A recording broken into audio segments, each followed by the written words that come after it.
Cool. No, see, I can't Okay, hear so it. we are live. We decided to go live a little bit early. Good to see everybody. Friday afternoon stretch. Happy to have Ian, the Mega Geek, with us, and PJ. So we were just talking a little bit about Bond. Bond, No Time to Die just opened up over here.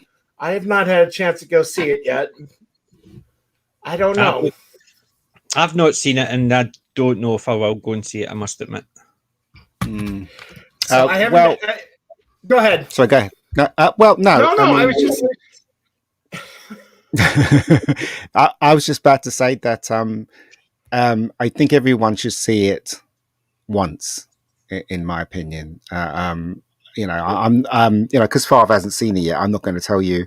I can tell you what I think of it, but I'm not going to obviously give you any spoilers or anything like that. But I was disappointed in it, and it hasn't got the woke stuff in it, but it has got stuff in it that will really annoy you if you're against what people are doing to films today. That's what I can say. The problem is I don't like the new stuff. I don't like Daniel Craig's Bond. I think it's too gritty because they're trying to make it more realistic, and truthfully, it's Bond. You shouldn't be more realistic. Believe it or not, real spies don't go out and go, "Hi, my name's James Bond," to everybody. And I know thing has to be fantasy, and I like the classic ones. I'm not a fan of the new stuff. It's too gritty. Well, so last Saturday, Ian and I did the first Saturday stream, and he talked a little bit about his thoughts on it. And I know that it's not in your top 10, I think. No, well, the script is really bad in my opinion. They do things in the script that doesn't make any sense. The best test of a script, right? Any film you guys have seen, right? What you have to do is take a character from any film that you like, and in your mind, take them out of the script. And if it makes a difference to what you're seeing, if it doesn't make any sense because you've taken that character out of the script, then that character belongs there. But I can tell you one thing about Shalane, where her name is Lynch, where her name is. If you took her out of the script of this film, it would have made no difference whatsoever. And why is she there? Well, we all know why she's there, and that's all I'm saying. You know. So I know things that doesn't work, Ian, because you look at Indiana Jones, Raiders. They said if he didn't get involved, the Germans would have still got the Ark. Yeah, so, he didn't really do anything to stop them or hinder them. He basically delayed them at best because they would have still found it anyway, and they would have still opened it. And yeah, but it's the adventure, though. Yeah, it's the adventure. But what I'm saying is, if you take that and take him out, it doesn't change the movie. Sorry, go ahead, Father. I was just going to ask you. I think I mentioned it last week, but how much of it do you think has been re-edited because of how the first trailer was released or received? Well, the Rabbi has a theory that it was very woke, and they basically edited it. I really don't know. As far as I'm concerned, the script, I think overall the script is what fails it. And I think, and I agree with PJ, I do not like the Craig era at all. I mean, I liked Casino Royale. I liked Spectre. A lot of people don't like Spectre, but I liked Spectre. But that's where it should end, really. And as far as I was concerned with the Craig era, I guess Skyfall was his best, in my opinion. See, the unfortunate thing is, I like the original Casino Royale with Woody Allen. Jimmy Bond. Yeah. Well, considering Ian Fleming actually wanted David Niven as Bond. Yeah, he did, initially. And I thought it was actually quite a good one, but I do like the original Casino Royale, and the new one, I just never get into it because every time I saw it, I thought, nah, that's not Casino Royale. Well, guys, that every Bond film has something in there, and then the Bond theme rises, and he's either doing something heroic or it's something really silly, like in Tomorrow Never Dies, when he's testing out the car with his little phone thing, and you have the big James Bond theme down it. In all of the Craig films, there is not one scene in there that has something like that. Well, as far as I can remember. This new one is no exception. I can't even remember any of the music in this new one. There's no iconic James Bond scene in it. Yeah, there isn't. No. Okay, so I gotta show you I found. I don't know if you've heard of From Hong Kong with Love. I think I have. 1975 I've heard of it, but French film. It actually has Money Penny and M or Q.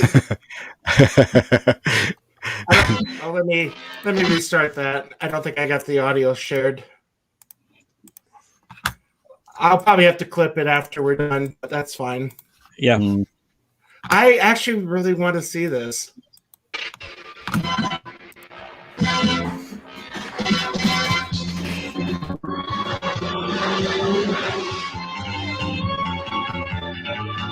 Oh dear.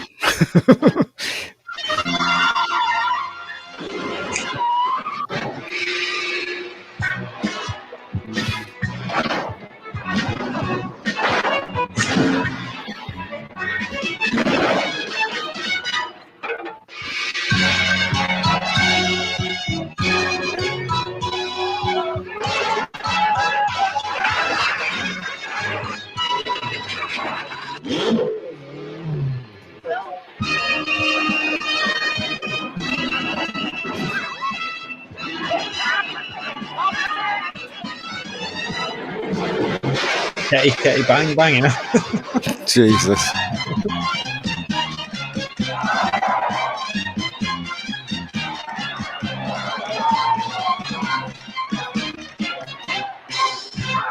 Superstar.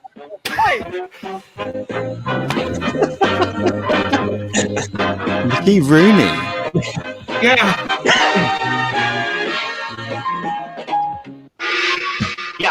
Yeah. God, what is this? Messieurs, Sir Sean de Satan.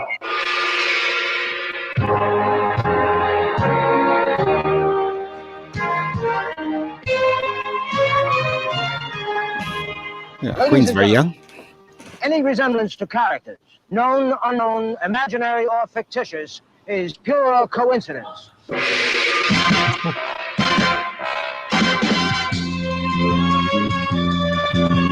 That need to be Carter. Yeah. You know what? I can't see that. All I'm seeing is stills. So am I. I'm getting the stills. It's Okay, Yeah, I'm it's- sorry. yeah, it's not- I'm sorry. yeah, it's not- it's So not- StreamYard is still acting up then. yeah. Yeah. But Okay. from the stills and the music, I got a good idea what it was doing. Did you at least hear the sound then? Yeah, we heard the sound. Yes, we heard the sound. Yes. Okay. So I It's guess just it's a French movie where the Queen of England gets kidnapped by Mickey Rooney. Makes sense. And I don't know. I guess I looked it up. It's a French comedy group. I guess it's supposed to say because they had the "I am not a crook" in there as well. well, Nixon. They had the Yeah. Nixon. They had the Nixon impersonator.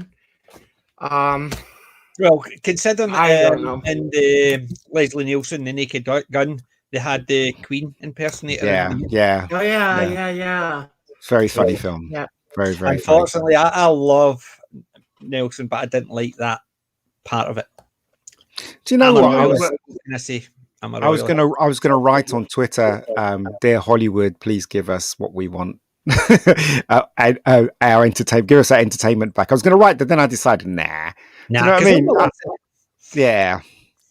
I don't know. I just, like, I'm so annoyed with films these days. I really want to say something, but I you know what? I think it's a waste of time saying anything because they're just going to carry on doing what they're going to do anyway. So, well, I quite agree with that because you look at it. I know Gary had said that there's if movies are so mediocre that if they give us something, even doesn't matter what it is, we think it's a great movie.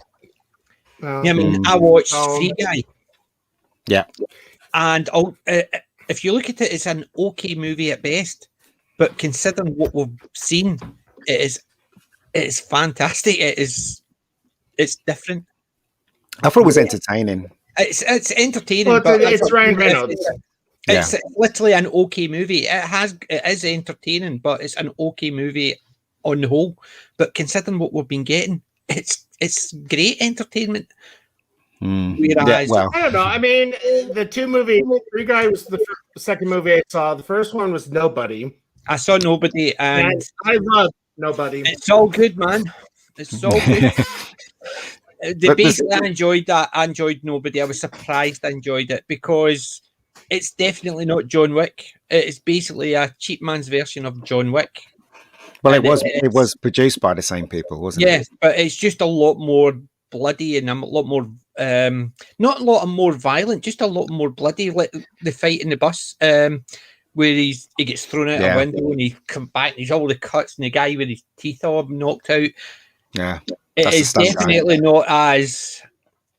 Do you know on YouTube there's clips that didn't make it into the film on YouTube, and you know when you watch Nobody, there's questions that haven't been answered. Like for instance, when he goes in to find out where the people that stole the stuff from him in the first place, where they live, he has the tattoo. He has the tattoo on his arm. That's right. Yeah, and that's not explained, but you know, there's loads of things in the film that's explained. I think it's implied that. Well, the way the guy acted, it was a case of he saw it and he's, oh, sorry, thanks for your service. It already it implies that he knew it was he's special forces or something along that line. It's just the way it was implied. It didn't need to. I don't think the fact that somebody saw it and the way they acted showed that. No, there are other bits as well, PJ. Like for instance, when he goes back to his wife doesn't argue with him. It's like his wife knew his past. Do you know when he goes back and he shields his little daughter so she doesn't see the blood and someone puts them in the car? Yeah, you know, a sane person would go, "What the hell's going on?" But she seems to be very calm. You know, so I just assume she knew his past. Yeah, I assumed that as well because they had been a family for X amount of time, and he was talking about how he tried to get out because. I thought, she was in that life and she was aware of his partner. But at the ending, with the has it got a basement? Yeah, that one too. Yeah, I really liked Nobody. I think it was a lot of fun. It was a lot better than I expected it to be because obviously people have been saying, have a look at that movie because it's new stuff and I don't normally watch them. I think the 3 movies I've seen, 4 movies I've seen, 3 of them were really good. Boss Level, Nobody, and Free Guy. And what's the first one? Boss Level. I haven't seen that. That's on Amazon, right? That's on Amazon. It's basically I need to see it. John Wick meets Groundhog Day. I saw the trailer. Yeah, I saw the trailer. Yeah, it is entertaining. It is ultra violent, but it is entertaining, and it is just a fun movie. You can just sit back and watch, and there's 1 or 2 wee bits like, "Oh, is that a katana? I'm Chinese, not Japanese." It's only a sword, and that type of thing. And Mel Gibson just basically brushes off when somebody starts to go on about culture, and it's only a sword. I don't care. And so but the thing is, the whole movie doesn't take itself seriously. It's just a fun movie. It is violent, but it is fun. And I did enjoy that one. That's been the best one I've seen from this year. I'll get to it eventually. The one I didn't like, and it has been Tomorrow's War. I just thought that was... It was all right. It was all right. If you throw logic out... If you take exactly, if you sit and watch it without thinking about it, it's an entertaining. It's good visuals. The monsters are entertaining. It's a good entertaining movie. But as soon as you actually listen to it, it goes nope. Mm-mm. I mean, I was a long story short, I was interviewing some actresses today for something I'm shooting, and every one of them. No, not the casting couch. No, mate. But every one of them was saying, every one of them was aware of what was happening in Hollywood and what's happening in being hired and stuff like that. Mm-hmm. So it's not only us. It's not in a bubble. You know, these people that I interviewed today, I don't even know them. And yet, like, every one of them brought it up. Do you know what I mean? So it's not only us. The way I look at it is 90% of the people in the industry, they're only doing it because it's part of the job. They have to go and get the work. It'd be like me working for a company that I disagree with what they do, but it's a job and it's the only way I could survive. I'm going to work for them. but didn't agree with them. I can understand that from a lot of the people within it. It's the ones at the top. They think they can dictate. Thing is, though, it's getting very dangerous because even my family, like I was talking to my sister about, so basically, you know, I made a web series and I'm going to make the season 2 soon. And so my sister was saying, oh, why don't you cast a black person? I'm like, why? Do you know what I mean? Why? Because of what? Do you know what I mean? Yeah. If I conceive that person in my head and that person was white, then I'm going to follow through. I'm not going to make that person black or Chinese or whatever because of what society is saying today. You know, I've got to be true to what I'm doing. You know? See, the way I would look at it as from an outsider looking in, it'd be a case of you put out, this is the character, somebody come in to fulfill it. Doesn't matter who, if somebody comes in and you go, him or her, even though that's not how you pictured it, but if that person comes in and actually nails the part, would it matter? Really, it depends. It obviously depends on a lot of factors, doesn't it? If the person is you know, white in the script and you conceive that person as that person, you know, then basically there's going to be aspects of certain things that need to be, like you couldn't actually have a white guy portraying a black guy from Harlem and certain places. I can understand that, but if you've got one that you've envisioned, but in effect there's nothing to do with race or anything like that, or their family background. Sometimes somebody can come in and nail a part. You think, I would never have put that person in. That has happened. Wow. You look at Starbuck from the new Battlestar Galactica. I love the old one. I don't like the new one. It's too dark for me. But Starbuck nailed it. Yeah, I can't in that post, but I haven't seen it. I haven't seen it, PJ, so I can't comment. So. Yeah, but I've only watched. I liked it up until about season 3. Well, that's what I'm saying. I only watched a couple of episodes and it was too dark for me because I like the campier look of it because it was a bit more hopeful. But she nailed it. I can't even remember her name. The problem with Battlestar for me was some of the guys in our seminary took it a little too seriously, where they started talking nothing about Battlestar Galactica at dinner. It's like, I don't really want to listen to Battlestar Galactica at dinner. We did a road trip to Nashville to see one of our friends get ordained a deacon. Well, they codenamed the cars after the ships. Oh, dear. Like, hey, you guys. Yeah. Hi, everybody. So, good to see you, Justin. Same. Good to see everybody. Everybody have a good week? Yeah. Well, it's been good 2 weeks. Well, apart from going to see a film I didn't like. Yeah. What film did you see that you did not like?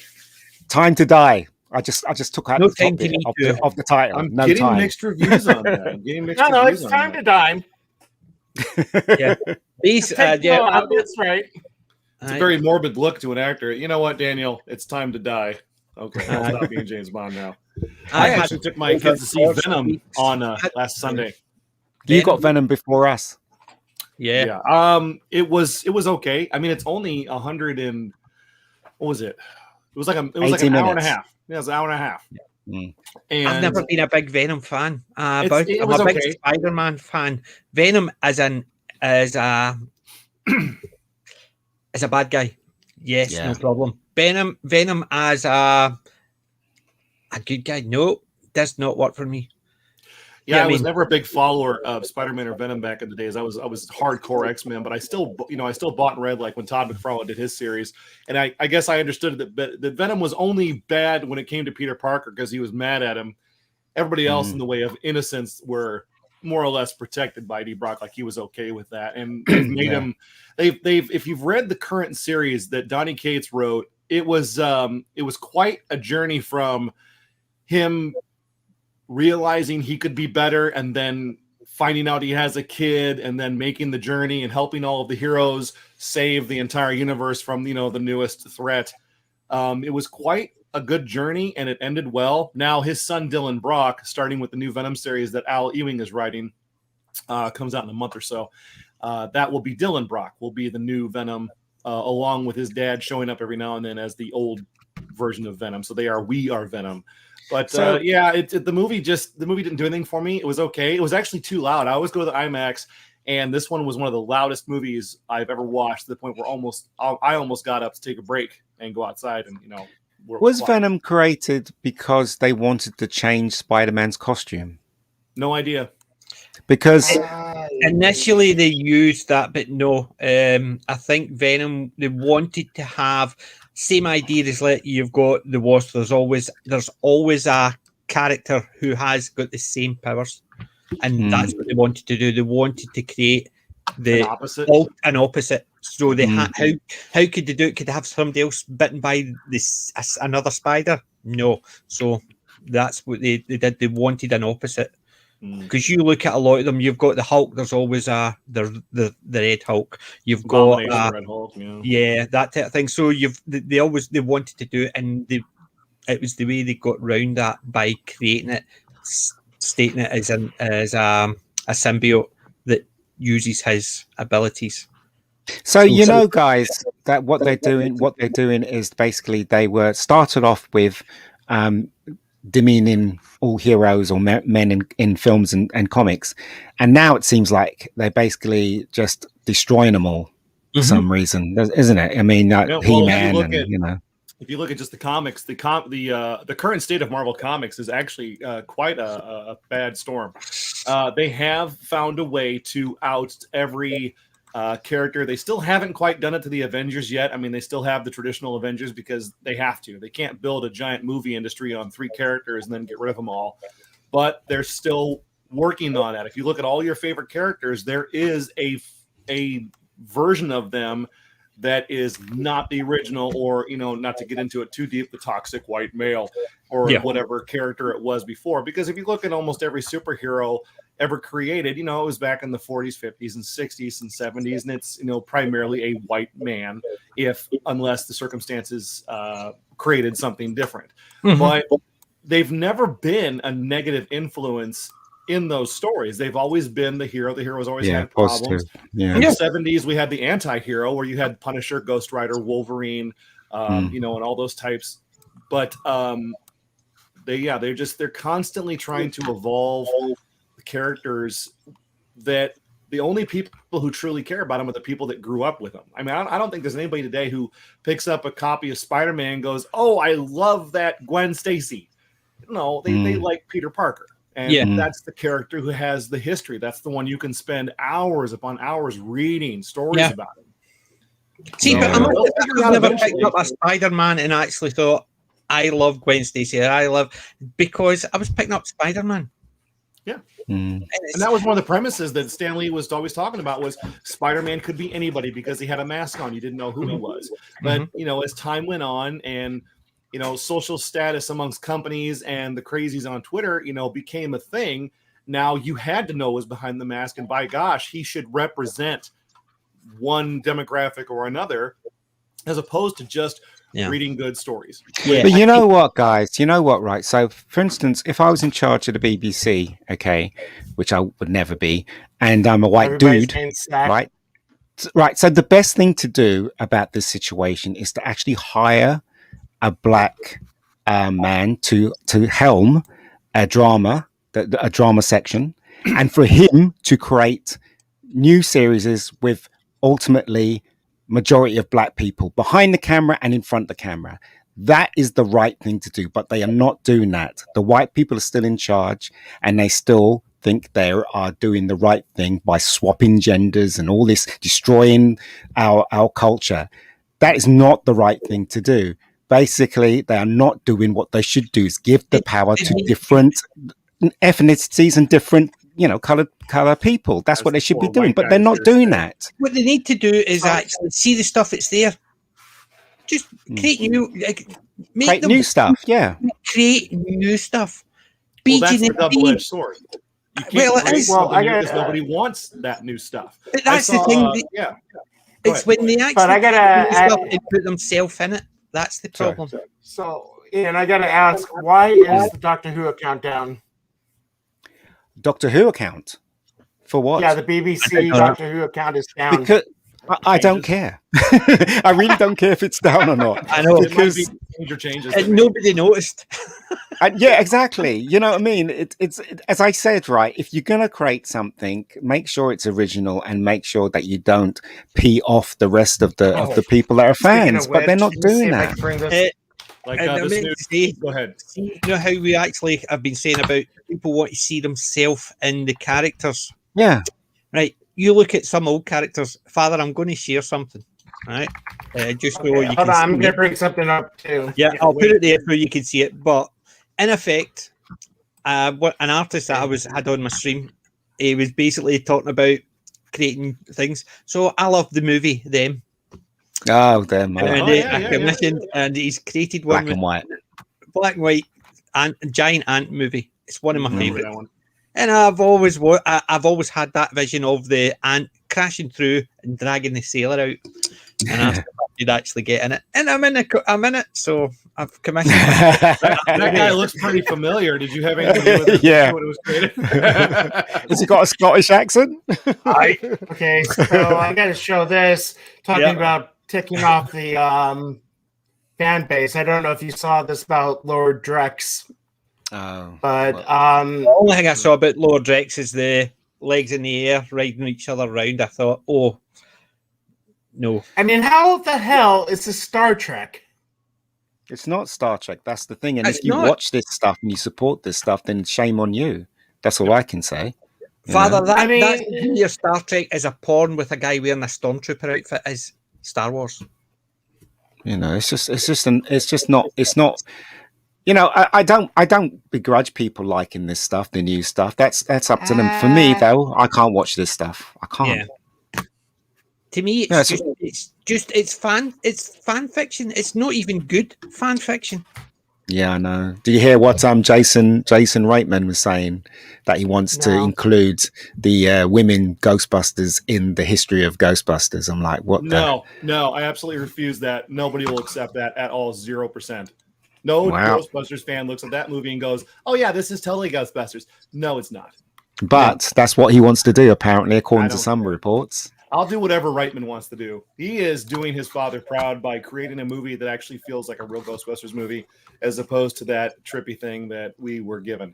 Well, I'll be. I really hate that, that mate. movie. It should have done, as people have been saying in the past, if they want to pass it on, you have the old characters guiding their kids, male, female, doesn't matter, through how to actually take over from them. Halle Berry.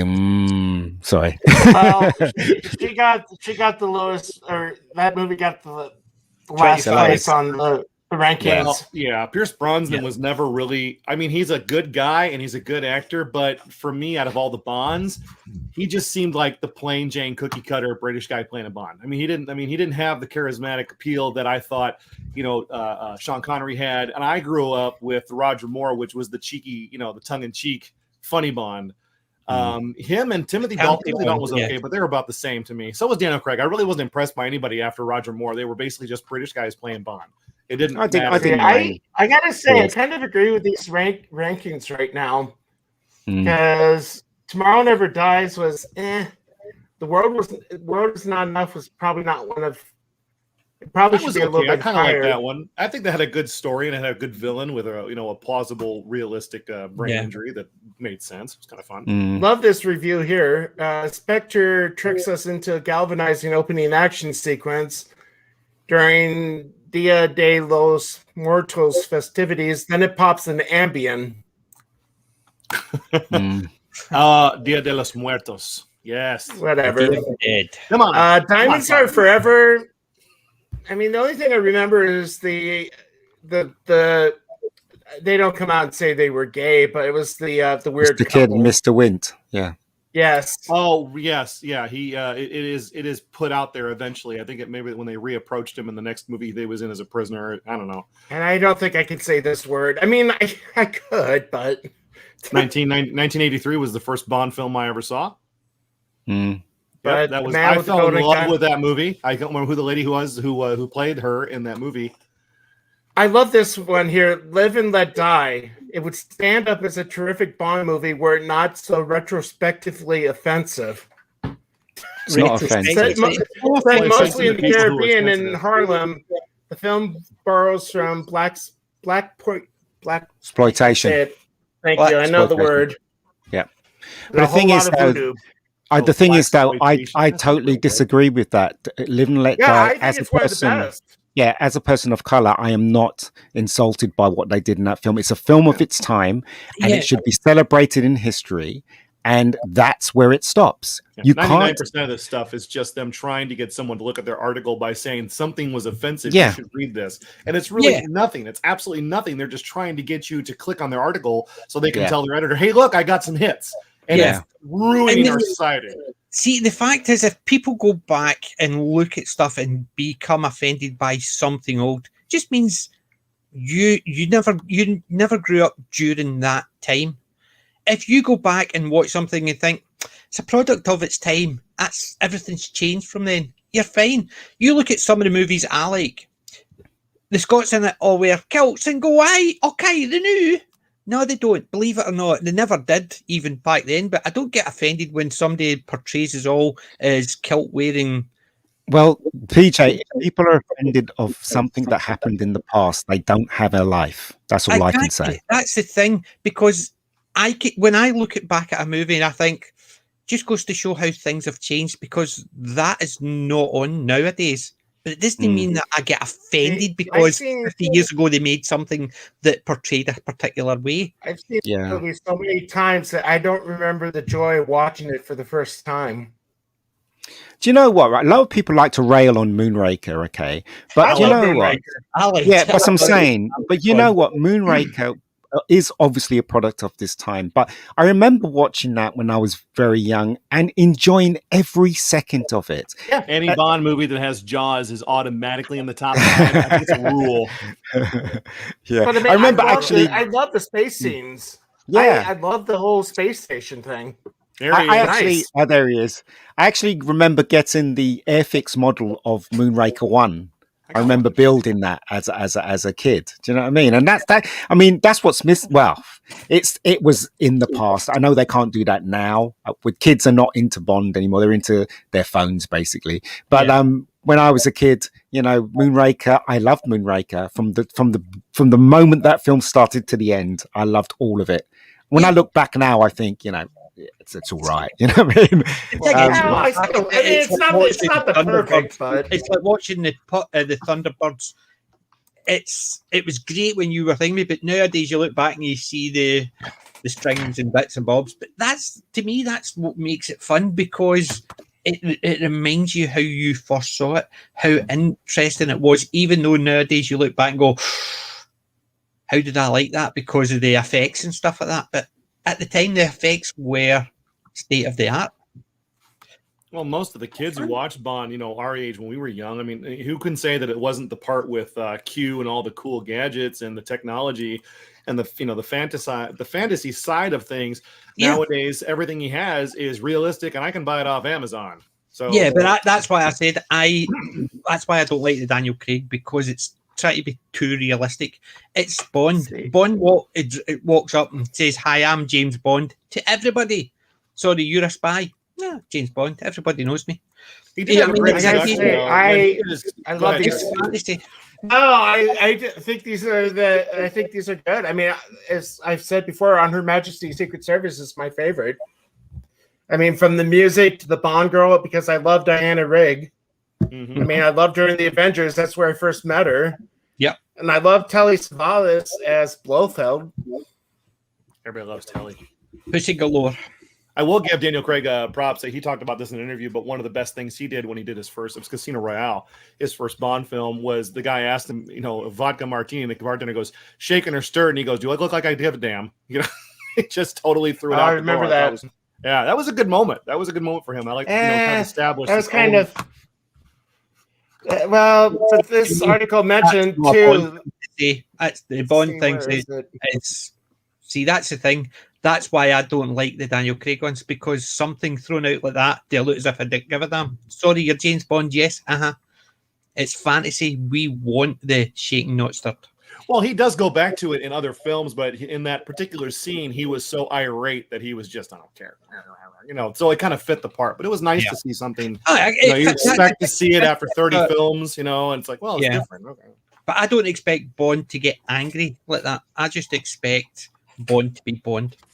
Now, in that movie, that was his first like big assignment as a 00, right? They were going kind of back in time to his start as a 00. if I remember correctly. Yeah. Anybody else? No? Prequel. Oh yeah, it was kind of how he got into it, I think, because Skyfall, I think it was Skyfall, kind of went into that. Yeah, he was fresh as a so it's. But I'll be honest, I've never saw Spectre. I didn't really have the desire to. I lost interest, Chris. I didn't understand. Like I have my daughter and her boyfriend. Her boyfriend especially loves all the Daniel Craig movies because they all kind of tie to each other. But I was like, I had trouble following what was going on and who he was related to, and if he was a friend of this guy. It got to be too complicated. It was almost like a show that was never a show, and it should have been a show. A Bond show might be good if they do it right. And Snyder Poopus with a good comment. Real Bond. That's what I said right at the beginning. David Niven was Bond. I don't know. Peter Sellers was a good Bond too. Sorry, guys. A friend of mine from the States just rang me up because he just saw James Bond and he wanted to talk about it. He was so upset. He wants to come on. No. He's driving. He was driving in his car. He's in Baltimore. That's where he's from. Okay. And he rang me up because I've known him because he does a web series and I know him through that. And he was saying he was just so upset. I'm like, I wish I could talk to you, pal, but I'm on a live stream. Do you know what I mean? I'm on a live stream, pal. Yeah. So I'll talk to him later. But yeah. Well, you look at the Casino Royale with David Niven. There was 4 James Bonds in it. Well, 3 and Jimmy Bond, but there was James Bond when he retired. That's the way I understood it. I've always, from watching that, but accordingly, he didn't retire. He decided that to confuse people or confuse Smersh, everybody should have the same code name, 007 James Bond. I disagree with that. Sellers, Evelyn, one was a James Bond, and you had Cooper. And it was a guy called Cooper. I can't remember his first name. Yeah. Played Cooper, who became James Bond. So the way I understood it, it's obviously it's one of those Mandela effects. Is it from the Casino Royale? The original one was James Bond was the character. He retired, so instead of him disappearing, they passed on his persona, code name 007 James Bond. So people were an agent called James Bond, but they still had to live. I don't know if I've ever seen the movie from start to finish. I know the ending, and I love the ending of this one too. I personally Peter Sellers was not a very light on this, though, and accordingly, the end of it was a bit weird because Peter Sellers got fired, and they had to actually rewrite bits where he was meant to be in it. Oh, right. Because he was not liked on stage, on set. I just think that they should, if they bring back Bond, they should basically, go back to the old way of making a James Bond film because we need that now. It should be larger than life. It shouldn't be gritty and down to earth. We don't care about that. We want to see fantasy. We want to see things that is not real but fun. Yeah. And Justin, this is not canon.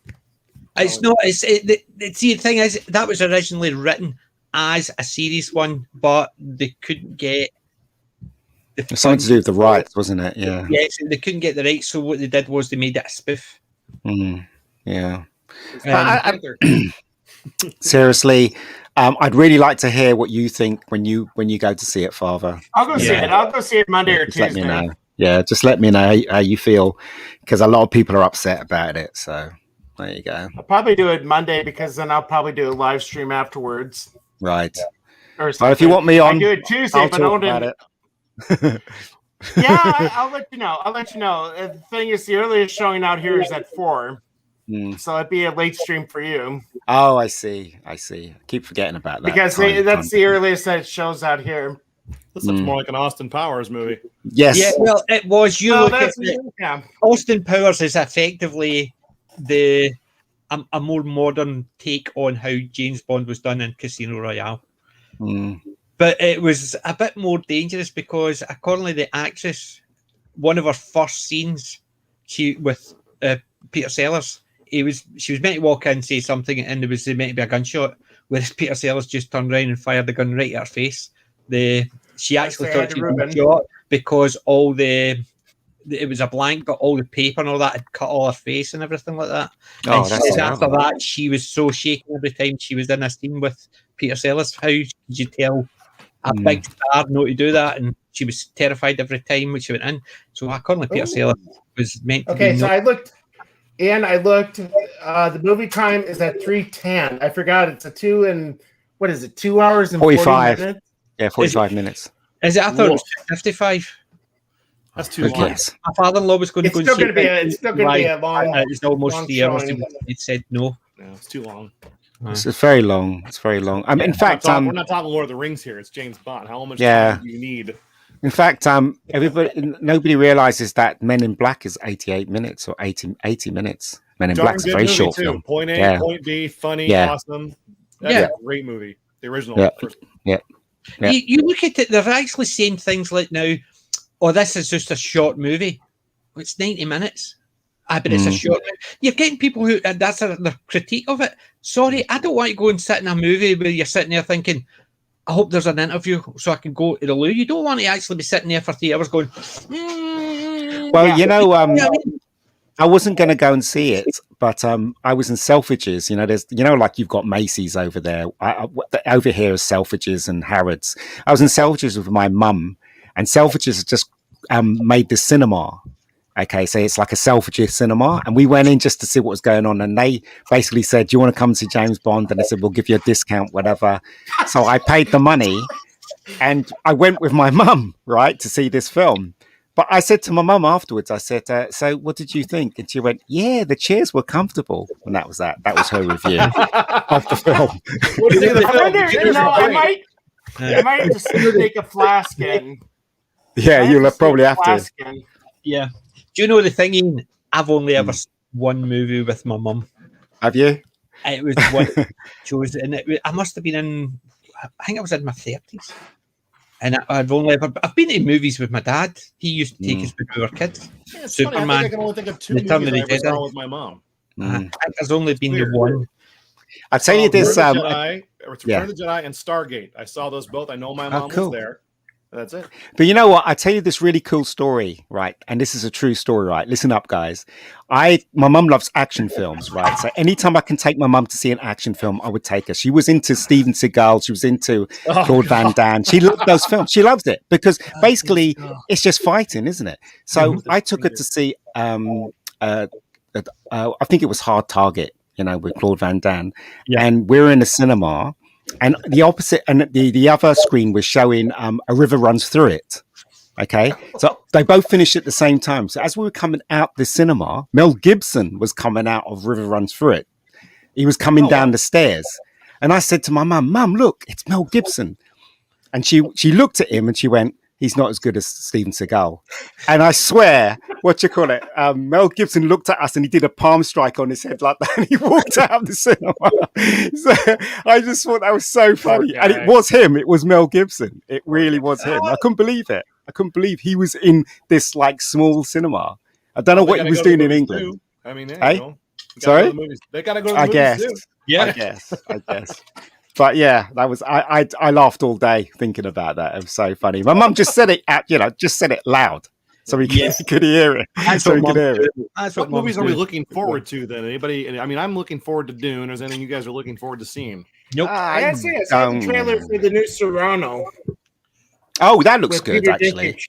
That does look really good. Mm. Anything with Peter Dinklage in it will be Isn't it a musical, Father?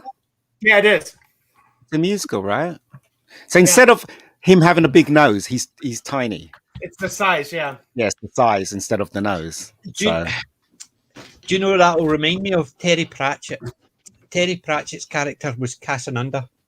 Oh, right, okay. He was the world's greatest lover, and he used to walk about Better with than the Steve Martin version. Yeah. Mm. Well, the Yeah. Steve Roxanne Martin was played it. good. Yeah, Roxanne. Roxanne. I didn't care. Oh, come on. That was a classic Steve That was movie, fun. though. But Terry Pratchett had a character in his Discworld novel was Cassanunda, and he used to be the world's greatest lover. He used to walk about with a step ladder on his back. The only thing, Father, about this trailer is that I don't fancy the woman in it that he fancies. So Usually in this is a something like version this, of- they always have a gorgeous, gorgeous woman that Well, someone's, she's better than the one in Les Mis. I haven't Oh seen God, this yeah. trailer Oh yet. God, yeah. I didn't realize Peter Dinklage was doing anything new. This is great. I love. Yeah. I think he Ian, would are you be. familiar with Cinema Sins? Yes. Uh-huh. Have you seen the one they did with Les Mis? No. No, I've not seen that I'll one. have to bring it up because when they show her singing, the sins start tripling and multiplying and All really right. rapidly with every note she sings. Yeah. I think That- Peter Dinklage would make a great Bond. Oh God, no. I still think Drive a it'd be little good for her. calmer. When he comes into the office, they won't see him, will he? Bond, where are you? Oh, you're just climb He's over his great table. at He did a infiltrating. new TV show called The Watch, based in Terry Pratchett's Discworld, and I would have wanted to see it done properly with people that Peter Dinklage, the girl who was in NCIS with Abby Schutel. There was I mean, she is gorgeous, and she would have been great as Cheeky Littlebottom.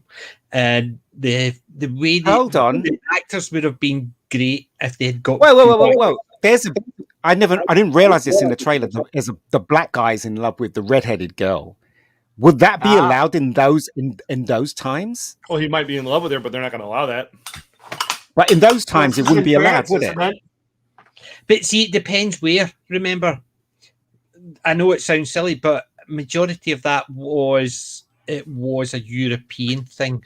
The only reason why that guy's in this film and he's black is because of the box ticking crap. More I'm likely, sorry. there's certain areas that wouldn't have been Well, seen. remember, Very what's unusual. remember, they got to have so many things to qualify for an Oscar.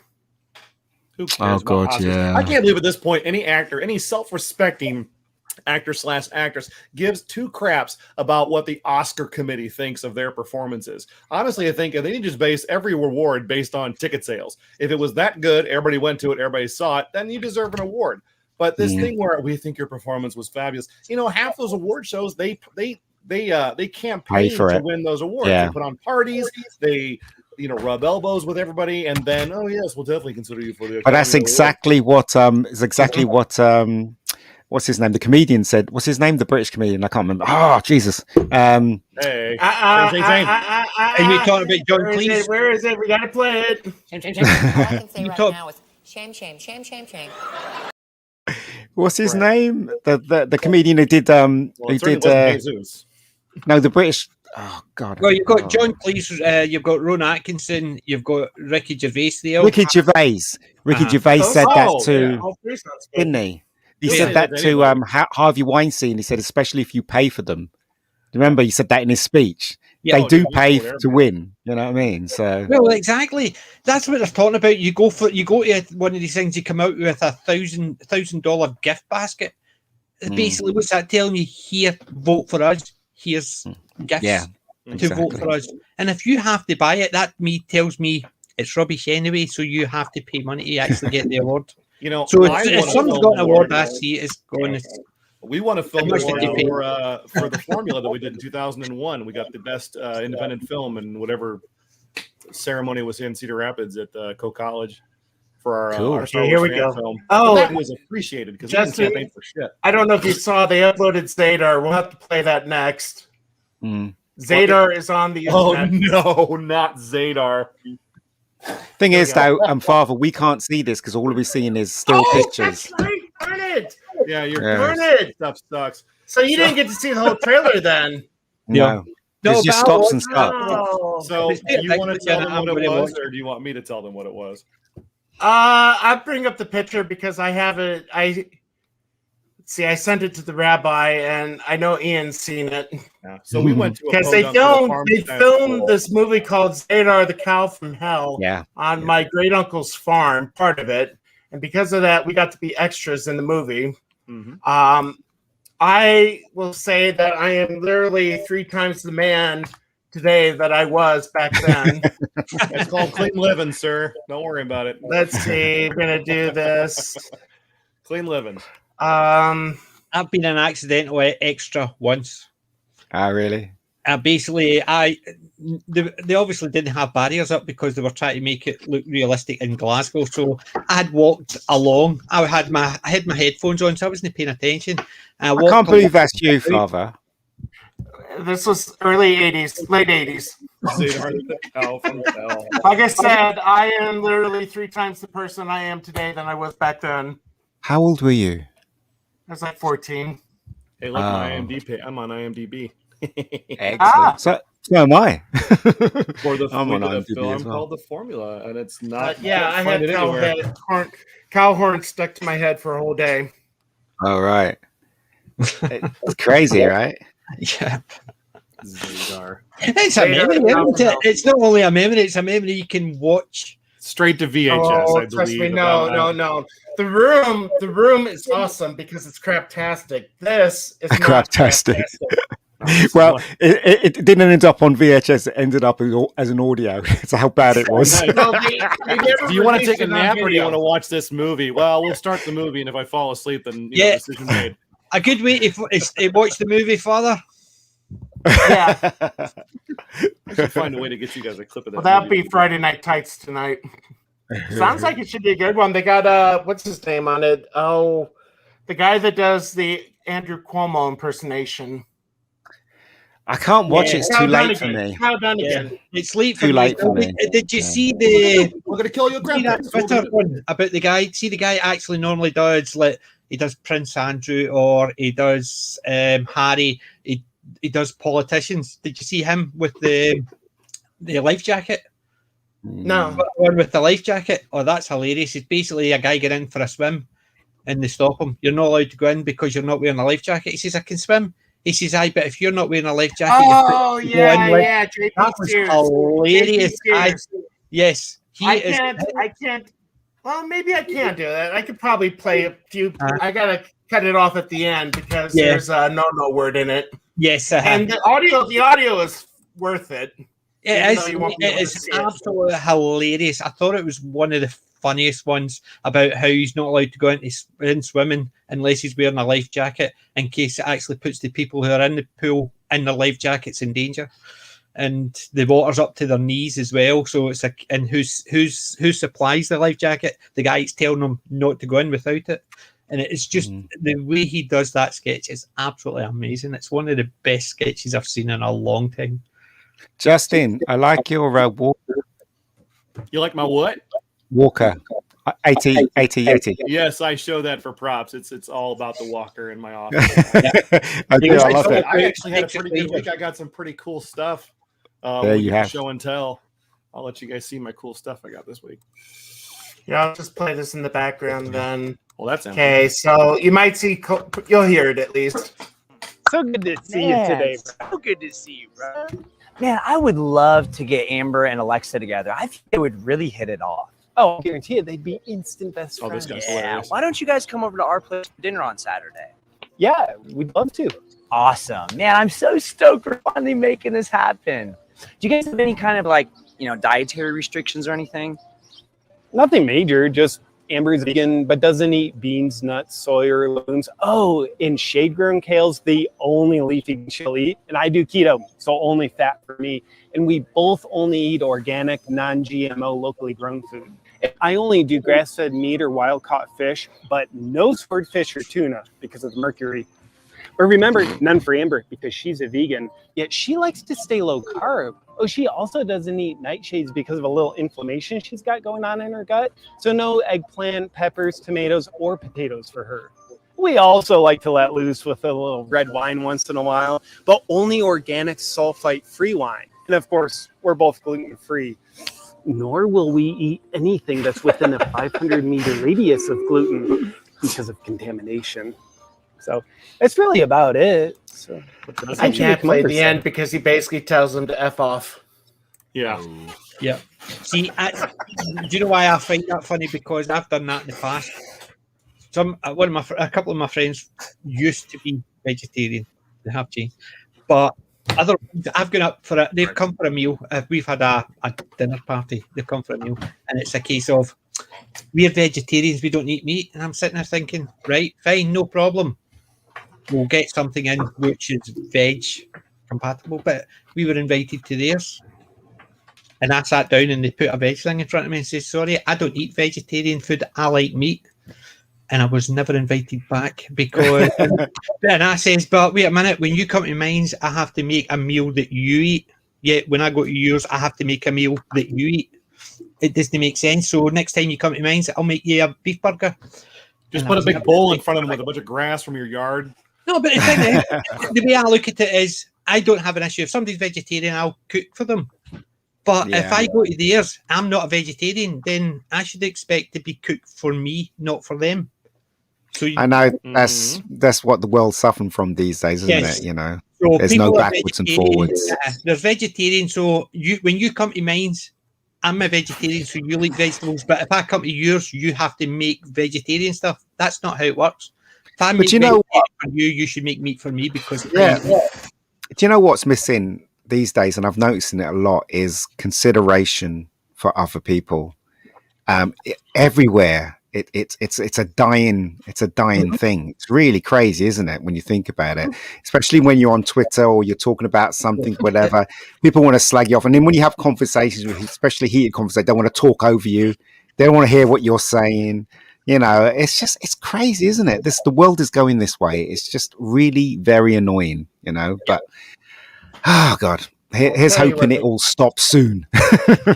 Unfortunately, I don't think it will. They're young because the young ones are what's controlling everything nowadays. Well, exactly. I don't think it will. I think it's just going to get worse. We're just going to die grumpy old men who don't like change. That's kind of how we consider our grandfathers. You just don't like change. I'm okay with that. So, I'm not going to die grumpy. Put it that way. Oh, I want to be senile because I want to watch Star Wars for the first time again. I think that'll be great. Unfortunately, I said to my wife today, says if I want to walk out the door 10 minutes later, go and over because I don't want the long, slow death. I watched my dad. This is a bit of stupidity from America. I don't know if you guys overseas saw this. I saw a kid shot up a classroom yesterday, shot his teacher, got into a fight. He was bullied, I think. And now he's on bail. Yeah. I mean, some news reports are actually saying the reason he got out in bail and it was dropped is because it was coloured, which to me it wouldn't have made any difference. But you get like people like Trevor Noah. You get people like Trevor Noah, the Daily Show, or whatever it is, saying that it's only white people, white shooters that get taken alive and everything. And it's a bunch of hooey. Of course, that's what I'm saying. It's the way the news are reporting it. It doesn't matter what side is reporting it. They're bringing colour into it as if that's the issue. No, it's the way they're treating criminals. Black, white doesn't make any difference. If you're treating a criminal as a good guy, then you're wrong. It's a criminal. End of story. Well, they don't show you the video of the cop kindly arresting the other gentleman without any problems. They show you the video of the cop hitting the guy because he ran away and he's got priors. So if they balanced it out with videos of people like, "Hey, you're under arrest. Oh, no problem. I'll go right with you," and they put their hands up. That'd be great. We could see those all day long, but they're not going to. They don't get hit. Of course not. It's car crash TV. It's basically car crash TV. People don't want to see the nice stuff. Yeah. Who watches Formula One motor racing for the drive? They want to watch it for the crash. That's what people are watching. Same way I went to the races. I want to see someone bang into somebody and wreck a wall. Or well, I don't watch it. Full stop. So I find it very boring. I don't watch any sports or anything like that. I must admit, but I watch sports. I know Father Miller's going to watch sports Saturday when Iowa plays Penn State. We're undefeated. Oh wait, no, you're a Husker fan. I'm sorry. Yeah, and thank you for doxing me again. Yeah. No, actually, we almost beat the number 3 team in the nation. We lost by a touchdown. Then we almost beat Michigan State. We lost because we screwed up a punt, and we should have won. I don't know if that was last week or two.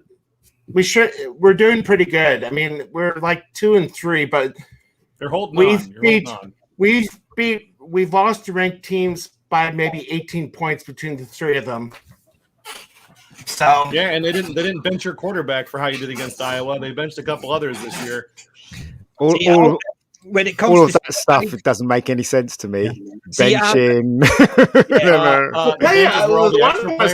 And if you're terrible, they put you there. See, American football have no idea. Football, proper football.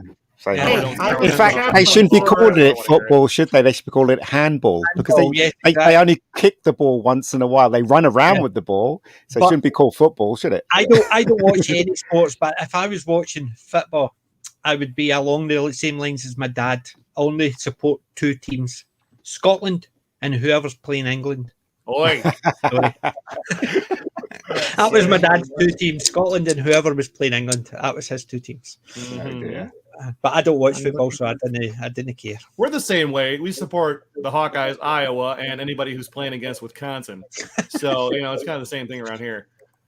Yeah, we were driving home from the Iowa game. No, we were driving home from the Iowa game, and the Wisconsin equipment semi truck, this big tractor trailer with the word Wisconsin on the side of it. My wife was sleeping. I go, hey, look, and she looks over the window. She goes, ugh. A disgusted look on her face. So bad she hates them. I don't know why. I don't know where it comes from. She just hates. She hates Wisconsin. Well, at sports, I find sports in Canada and America, and I've been obviously to both countries. I find that sports, any sport is huge over there. That in England, we got the football and stuff like that. It's huge, but not in the scale of American Canada. Let's face it. The difference is to do with the population. Small. It's like, say, for instance, 10% of the population like American football. That's still 33 million. Whereas here, if 10%, 20% want it over here like football, you're still talking about is what, 1 million, 2 million? It's all to do with population. So, for the first 4 years of being a priest and teaching in high school, I was the chaplain for our soccer team. Because I did play when I was in high school, or at least played. But don't you mean football? It's whatever. Whatever. But we won state. We won state in 2010. So this was pretty awesome. This was the picture with the trophy and everything. Father, I love it. I love it. The reason that your football or our soccer didn't take off in America like other states is because we don't appreciate sports that can end in a tie. There's got to be a winner. I tell you, I love soccer. You should have. You should define it properly. We call it football. You call it football. We'll understand what you mean. You don't need to say soccer. You say football. We'll understand what you mean football. It's definitely not handball. You cannot touch the ball with your hands. The only person who can touch the ball is the goalie. That is it. Yeah. Our football didn't start with a forward pass. I found this out. It was actually one of our presidents that said you need to come up with a forward pass for a play because too many college kids were getting seriously injured and or killed playing the sport because there was no way to break up the pile. It was just one big mob of people, similar to, well, not similar. Rugby is a little bit more refined, I believe. But that sport has been refined several times. And this is 1988. You know why they used to have a half time in sports and why the half time is stuck? No, it was actually to do with the fact that rules for the same sport were different in different schools. So what they would do is the first half they would play one school rules, the second half they would play another school's rules. That's a nightmare. And then that's why they always had two halves. It was then when the rules became standardized across the board, they still had the break in the middle four. So Justin is not allowed to participate in this one, but can you find me? Oh, let's have a look. Well, are you number 5? Anyway. Quiet, Justin. That's not you. Are you number 5? No. No, I thought you were number. I thought number 2. I am. 2. Number 2. I was number 2. Yeah, that's you. Yeah, there you go. Yay! I had you half screen. I'm searching Facebook for an image and I can't find the dang thing, so I couldn't see anything. Oh well, we were such a small school. We had girls on our team too. Oh wow, that's neat. This was what was your graduating class, Chris? My class was about 45. Did you swap shirts when you finished as well with the girls? That would have been interesting. That's only good football. Keep your filth. On the channel. I'll tell you, I love those uniforms. That year we had them. That was the only year we had those uniforms because they went out of stock afterwards. The one But it You was know like what? a mix of white and black, and I loved it. I hated football. What I used to do is when the ball used to come to me, I used to run away from it, but pretend like I was trying to go for the ball. That's how much I hated football. I was asked a couple of times to actually join the football team, and I've refused every time because I wasn't giving up my Saturday morning for anything.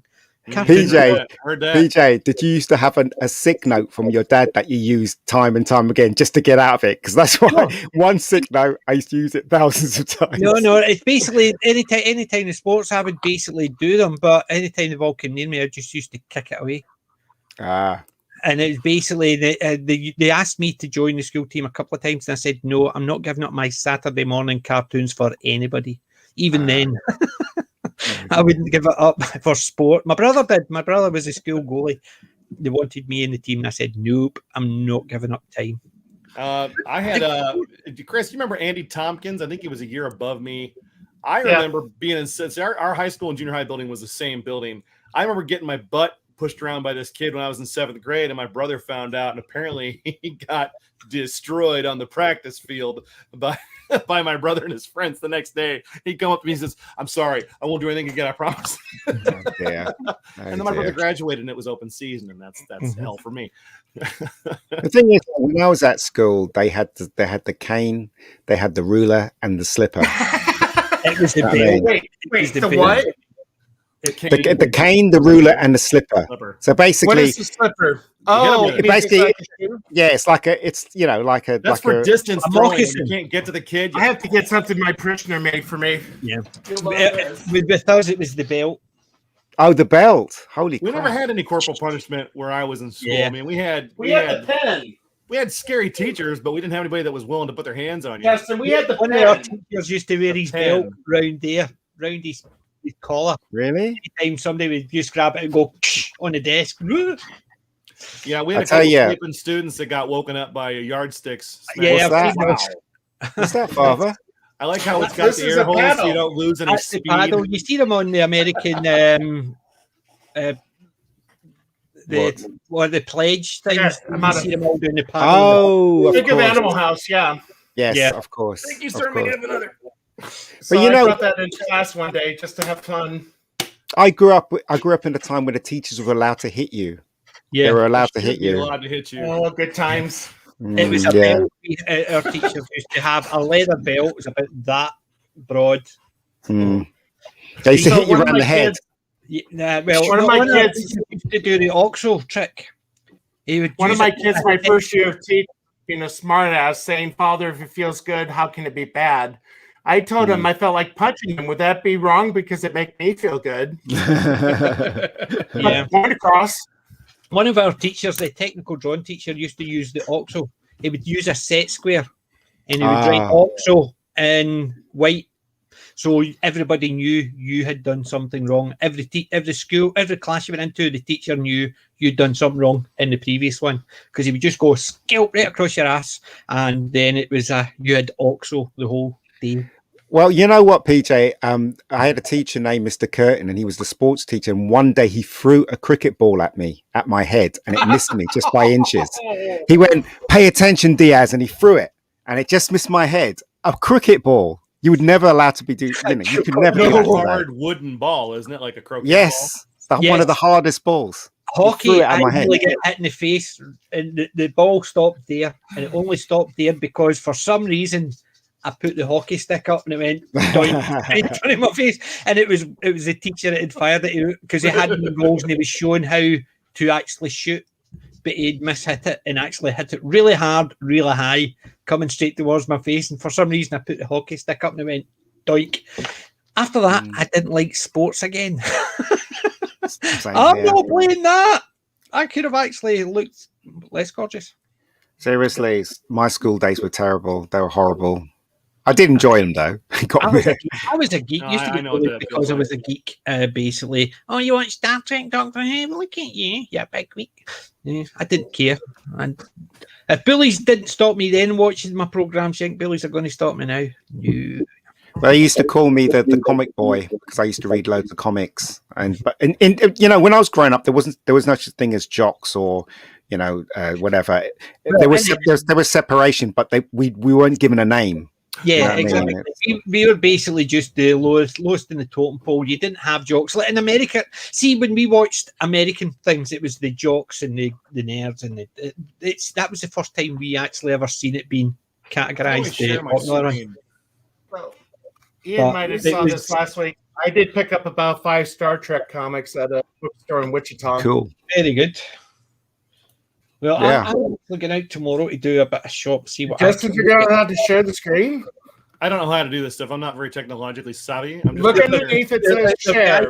It says share. You click it and then select your window. Did you see my Godzilla I picked up last week? Not the comic, the actual figure. You're always picking up something, PJ. No, where's he gone? Like 5. I think I picked up 5. Oh, that's great. Look at that. I took it out of the box. It was so cool. Yeah. I got that at the new comic book, at the new store round about Kilmarnock and Forgotten Worlds. It's called. They had the King Kong, but they didn't have the classic King Kong. That's the guy in the suit model. Yes, that one. That's exactly what it is. Now I'm thinking of the Pee Wee Herman movie. Yeah. But so when you click on share, it will bring up the thing. You guys be ready for it. So this is an image from. Share screen. This is an image from the movie The Formula we did in 2001.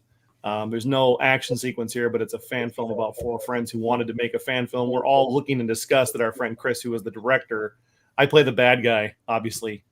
But that was a fun movie. If I ever get that thing videoed, I'll send it to you all. You can watch it. It was 42 minutes long, but it was were you an actor in it, Justin? Yes. Yeah, I was actor and a producer, and I owned part of the set because a lot of it took place within a hobby shop, which I owned at the time called Excalibur Games.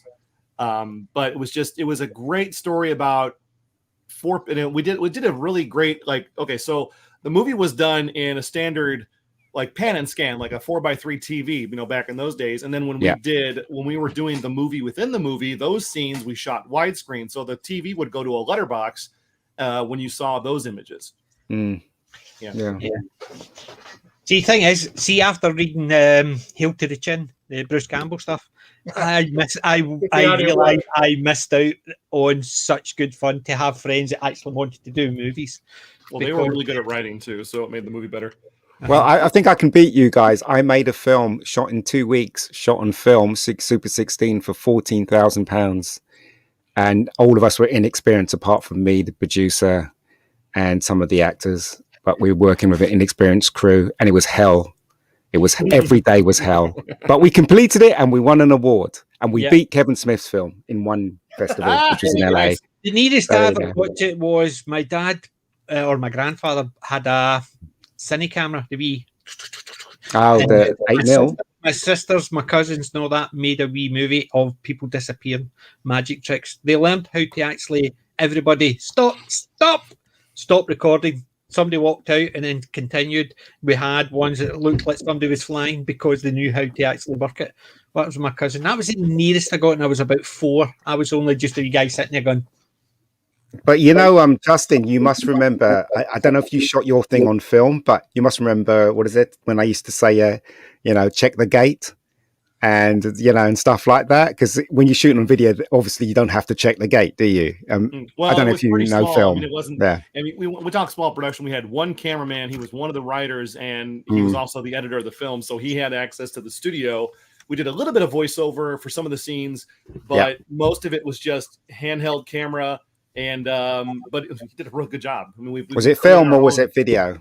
It's really hard to define. It was not film that you would have to develop, so it would have been video, like a cassette tape type video. I went old school. That's what I went. I shot on film. And it was, as I said, it was.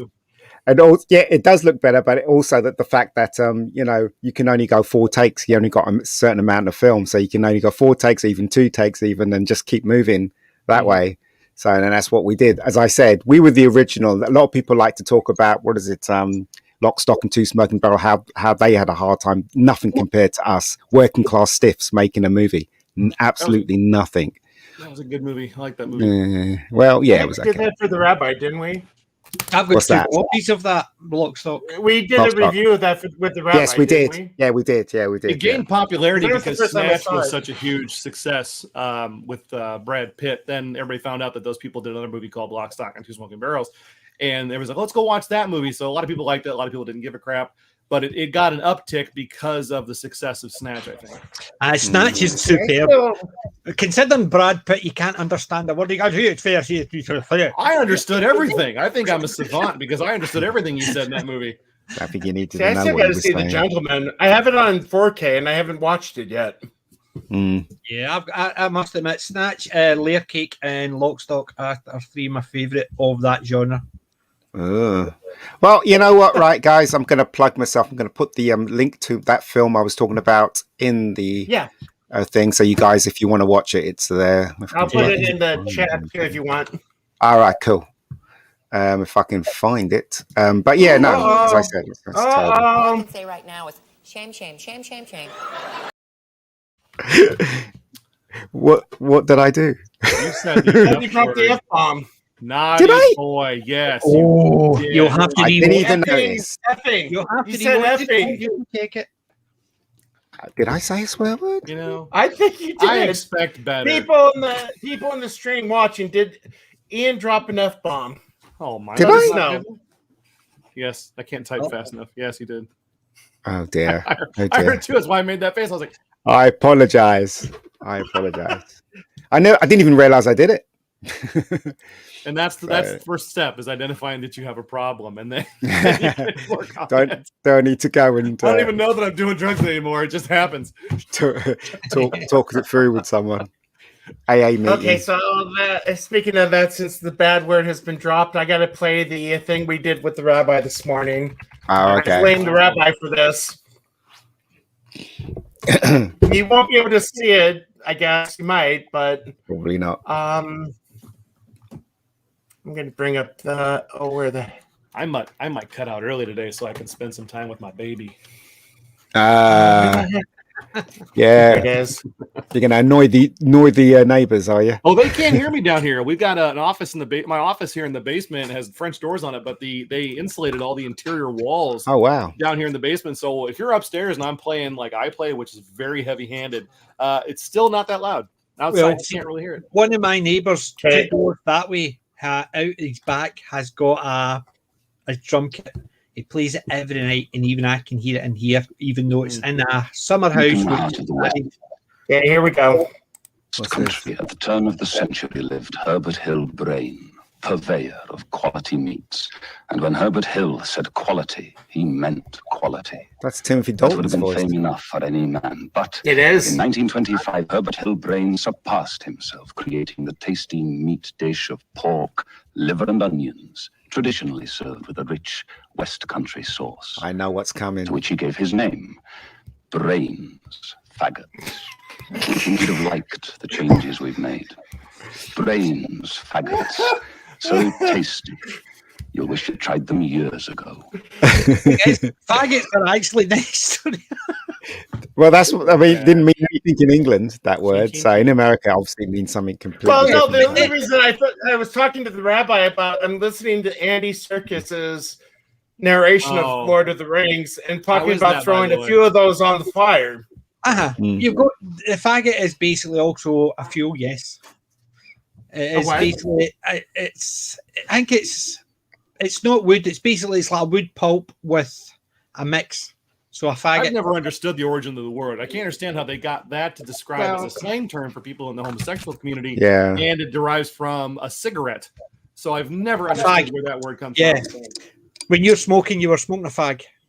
But where does that come from? Where does that F-A-G, where does that derive? You know, Latin? I think they derives from the word faggot as well because it was a burning fuel. So you've got a cigarette which is burning away, so it was a fag.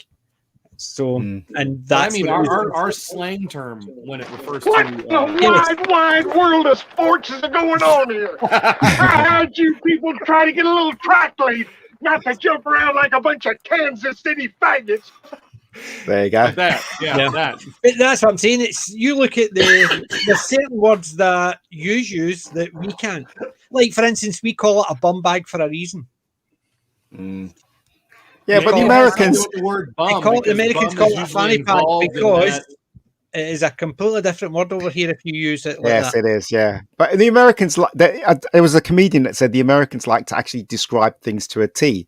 Like, for instance, we call pavement. They call it the sidewalk because they walk on the side. Yeah, or actually walk on the sidewalk. Well, Yeah, this will blow your mind. That Why was do we drive Michael in a Mack, parkway and park in a driveway? Driveway. And same thing with what is it? We ride horses. They call it horseback riding. Just in case you get confused. Yeah, just in case you get confused. No way to ride a horse. I take no responsibility for the language development of my predecessors. I only use what's available to me. And what about what is it? Hugh Laurie was on some chat show and he was talking about how comes the Americans have World Series and they don't even go up against the world, but yet they call it the World Series. Canada's part of it. I would say that because we have players from all over the world now. I mean, there's a lot of Japanese players. A lot of other countries are playing baseball. Well, most of the South America is playing baseball. It's not just America. Yeah, but at the time when it was North America. Yeah, but it's the same idea. Is that I remember Married with Children, Peggy's maiden name, in Britain, that was not a word you were allowed to say. What was her name? Peggy Wanker. Oh, that's not that. I know what that is in British. Yes, British slang. If you said that on the TV in Britain at the time, that would have been censored, or it would have you wouldn't have been able to show it before 9 o'clock. Yeah, but you guys say, well, Az says it a lot, the C word. Yeah, but that's here we get crucified for it. That's it's as long as it's done over after the watershed, 9 o'clock watershed. But the thing is, that at the time was a word that no, you're not allowed to say. I remember the first time I heard it on the American TV with Phil Collins in Miami Vice. Nice, yep. And he used it in the proper way because obviously they wanted to say something. He says, no, being British, I would use this word. They said, oh, you can get away with that because in America that doesn't mean the same thing. Yeah. So he said it. Shows you how old I am. I actually remember stuff like that. I got to rewatch this movie. What movie? This one. Hot Fuzz. Knob. Hot Fuzz. Knob is something we have on doors over here. I don't know what that was supposed to be. Same here. Same here, but it's got double meaning. Double meaning. So yeah. It's for men who aren't that well, big. you look at the 20p word. We had a sitcom with one of the politicians, Alan Bastard. Oh, right, okay. Loved it. I watched it for the first time this year. Well, did you like Piers Fletcher Dervish? Michael Troughton, Patrick Troughton's son. I know it was Patrick Troughton's son. He did his autobiography, Michael Troughton. I'll tell you, my favorite part was where Alan puts the rope around his neck and everything, Piers' his neck, and is about to throw the statue out the window. Because Piers is on the edge. But the New Statesman is just one of the funniest because even the fact is he would go through, it's the Stard, and then all the security and police. Hello, Mr. Bastard. And it was he would get the firearms through for the police, so they would be happy with him and stuff like that. It was just so well done. You know, it's a good combination. As we've been talking, and I think I need to share this because this is ingenuity at its finest. You all remember the owl in the Tootsie Pop commercial? How many licks does it take to get to the center of the Tootsie Pop? Yeah, even I know that one. Yeah. Okay, let me. The button disappeared. There it is. Okay, so this is something I worked on, and I didn't think to take how many rotations per minute to figure this out exactly, but I figured. There you go. What are you sharing? Yep, sharing screen. Sorry, sharing screen.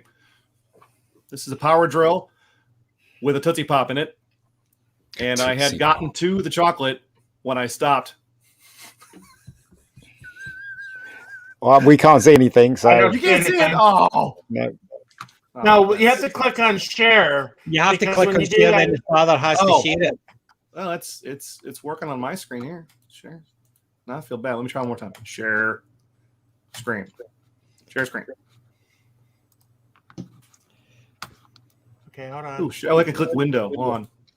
Share. Okay, there we go. I had to select it. There it is. So yeah, I got to the chocolate and I didn't cut my lips up. So I just found that randomly. I thought I'd share that. This is what happens when you get really bored. If I knew how many rotations per minute the drill went, I could tell you exactly. And if one rotation was a single lick, I could tell you exactly how many licks it took to get to the center of a Tootsie Pop. See, we used to do it with a gobstopper. We used to have the gobstoppers that size. I'm sorry, I got ADD when it comes to this guy. Just my brain. Peter Cook as the nobleman. Oopsie daisy.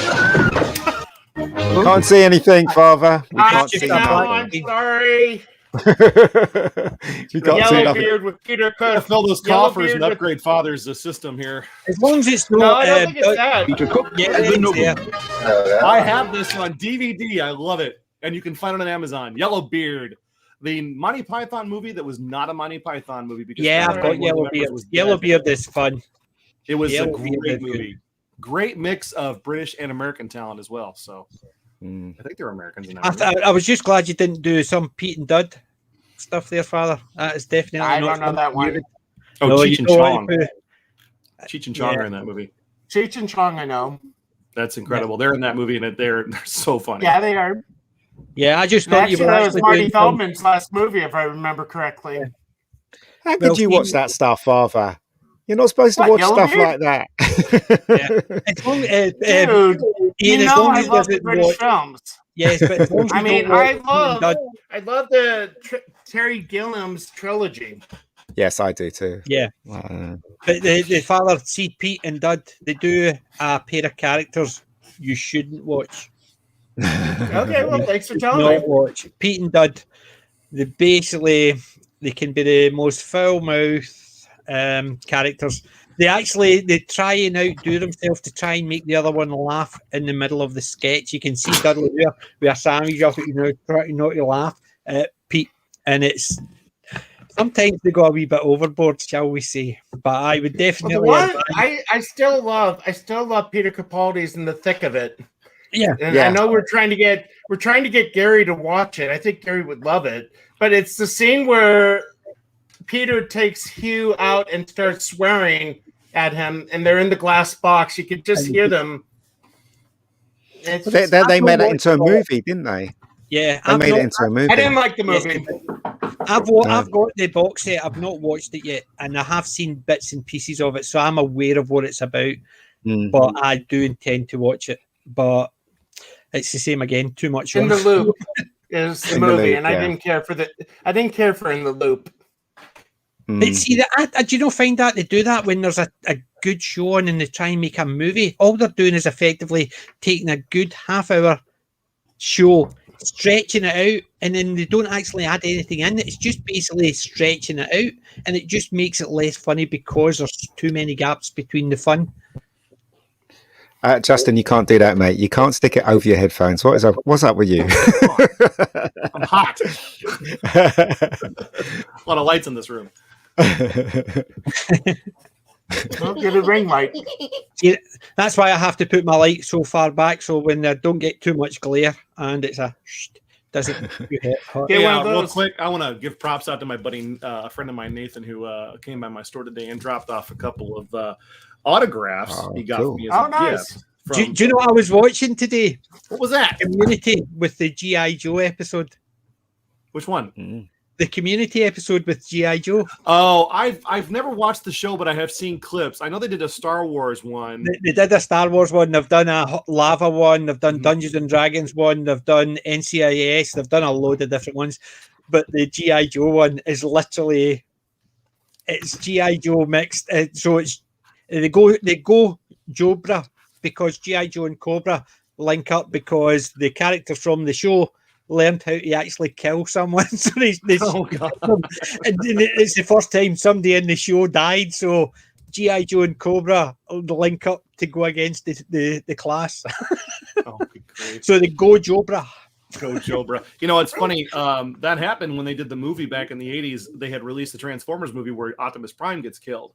And that was met with such horrid outcry by kids that they actually edited the G.I. Joe movie, which released months later. And instead of Duke dying off screen, they talk about how he's in a coma. And then, like, in the end, when they fight the bad guys and they win, you hear this guy go over a radio system. You don't even see him. He goes, he's gonna be A-okay, and everybody's like, yay!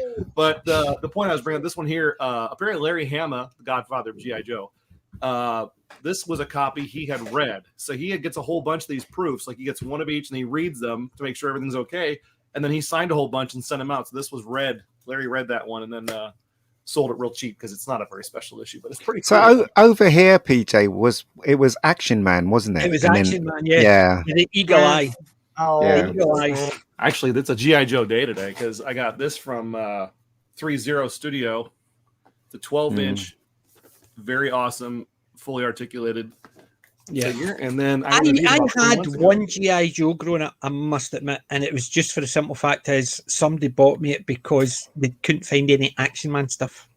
I had an Action Man. know. It was really, really a great toy. It had the spiky hair. Mine's had a blonde hair. Mine had the beard, believe it or not. Yeah. All right. You always had the beard. The scar. All of them got the scar. They've all got the scar. I had the one with the eagle eyes. Eagle eyes. Yeah. And I had the truck. My brother had the tank. We had the motorbike. We had the Jeep. But you know what? In those days, right, they really did make toys really good because on Action Man, he had a ball joint on his wrist, he had a ball joint on his elbow, knees. Had the big 12-inch dolls. That was the Action Man. We didn't have the smaller G.I. Joe size. Well, it was also Action Man here for a while because after the war in Vietnam, they had taken the G.I. Joe and the military out of it. And maybe it was Adventure Man, but it was something along that lines where they removed the military aspect and created a line of adventurous figures that went on adventures because war was so unpopular at that time. Well, isn't Action Man the one with Action Man with Patrick McGowan? Isn't he Action Man? No. That's Agent Man. Yeah, I had the $6 million man 12-inch figure as well. Yes, I did. With the bionic arm. And you had an engine block you put on and then press the button and it would lift it up. And but also you had the girder, the orange girder. Yes. That he would, And also it had a bionic eye, which was a magnifying glass. You look through it. Yeah. You can see distance. I loved all those. Those were great. They were, but you know what? Because that was the first time an action figure had ever been created. Before then, all they had was Barbie doll style, 12-inch figures. So when they created that design, it was innovative to say the least. To have all that articulation, and then they came up with the hands that were not hard plastic; they were more of a soft rubber the and grip kung fu grip. They had basically the thing. So I remember having the hand grenade on it, or you had it was the SLR. This is the old traditional British rifle, the longer rifle, not the short-barreled one. I remember having all that. The toys. When you talk about the toys, that takes me back to my happy place at Christmas time, getting that under the trees, the smell of the tree, the smell of the box, and it just takes me back, back. I mean, kids don't understand what a good toy is to a child. Part of the reason I love going into the antique stores is to be able to see a lot of the stuff that was around when I was a kid. Again, I go in for the comics. Justin saw I tagged him. I found a few baseball card packs I wouldn't even pay a penny for. People still buy those from us, though. We have those exact same packs, and about $2 isn't too bad if you're looking for something like that. We had a guy actually buy a couple packs. He made cards of his kids, and he opened up the wax. He got them open, put the cards in, resealed them, and then had his kids buy them. So they have uses.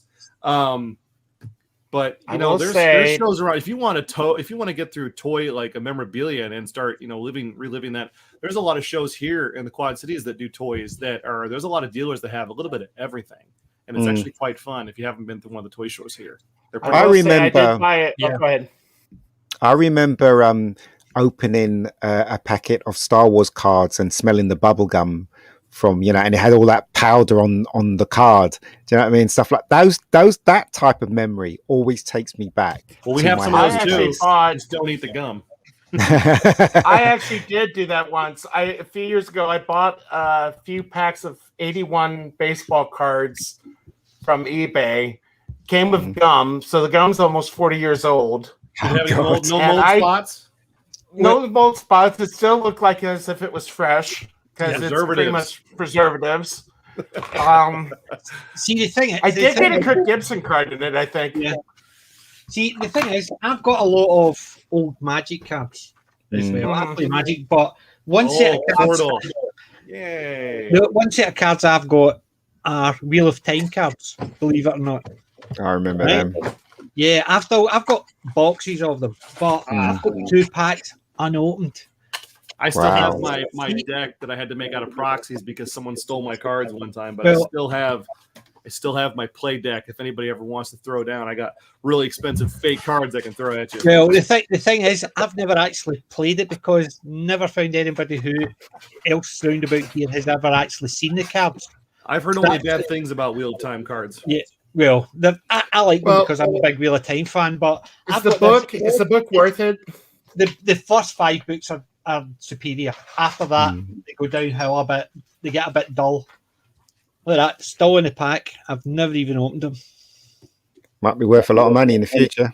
I've got 2 packs. I've got the Dragon Reborn and I've got the Forsaken deck. Both of them. What's that, Justin? I'm showing you cards from what they call the Power 9 and Magic. I used to own real versions of all of these cards, and I sold them for full market value a year and a half before Type 1 became legal, and I probably lost $90,000 because easily.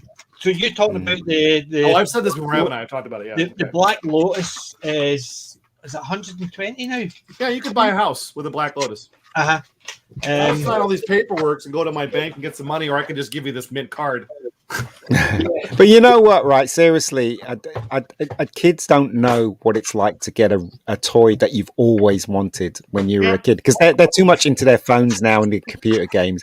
To actually hold something in your hand. Well, toy play itself is not. It's not what kids grew up with anymore. You know, parents are so happy to give their kids a phone, and that's it. Do you know what my best memory is? I was 5 and my brother was 4. We got a fort to share. Wow. A fort. Like a wooden fort with knights. And that was it. 2 of us got that to share. Wow. And the 2 of us were over the moon for 6 months until our birthdays turned up.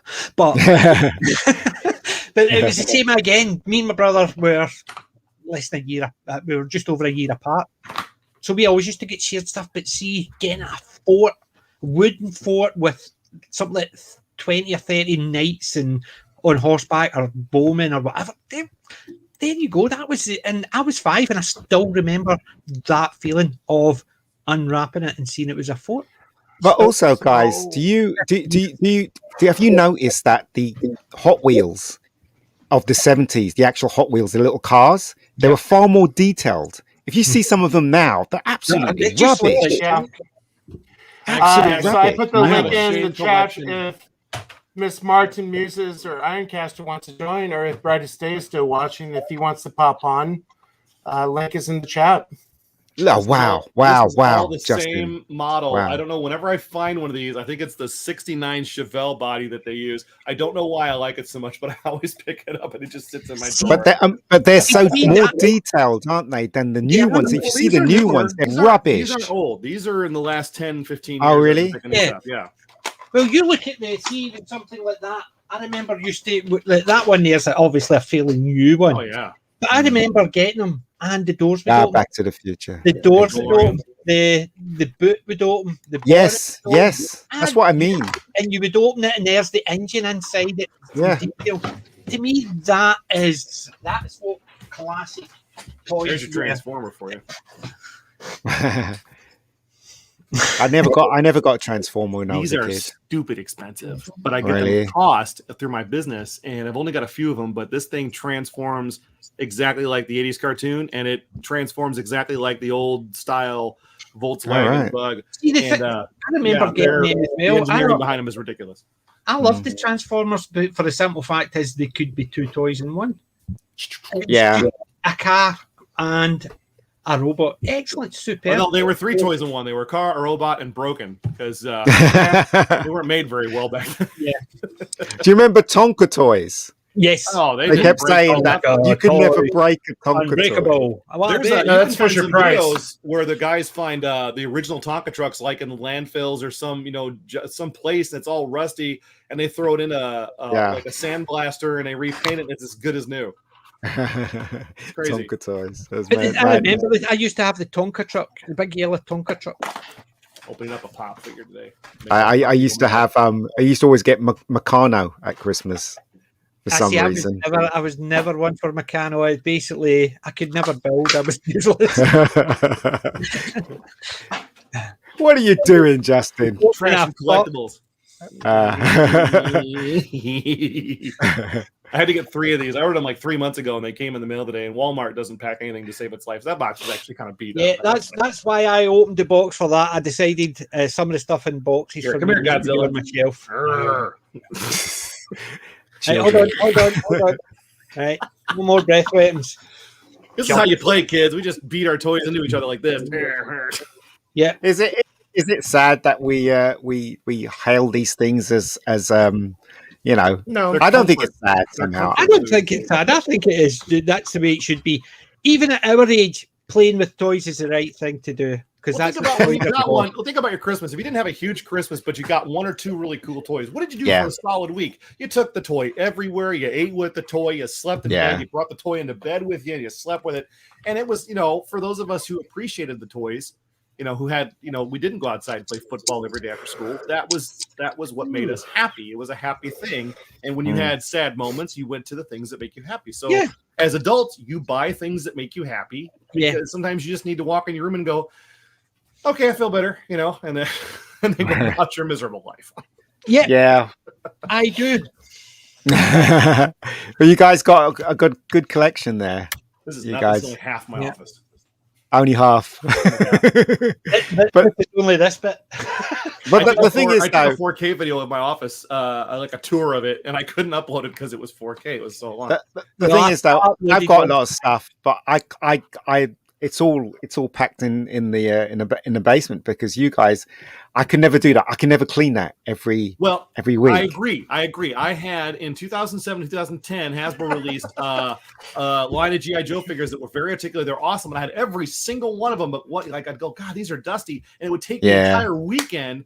So what I do now is I rotate my collection. So I bring a few things out.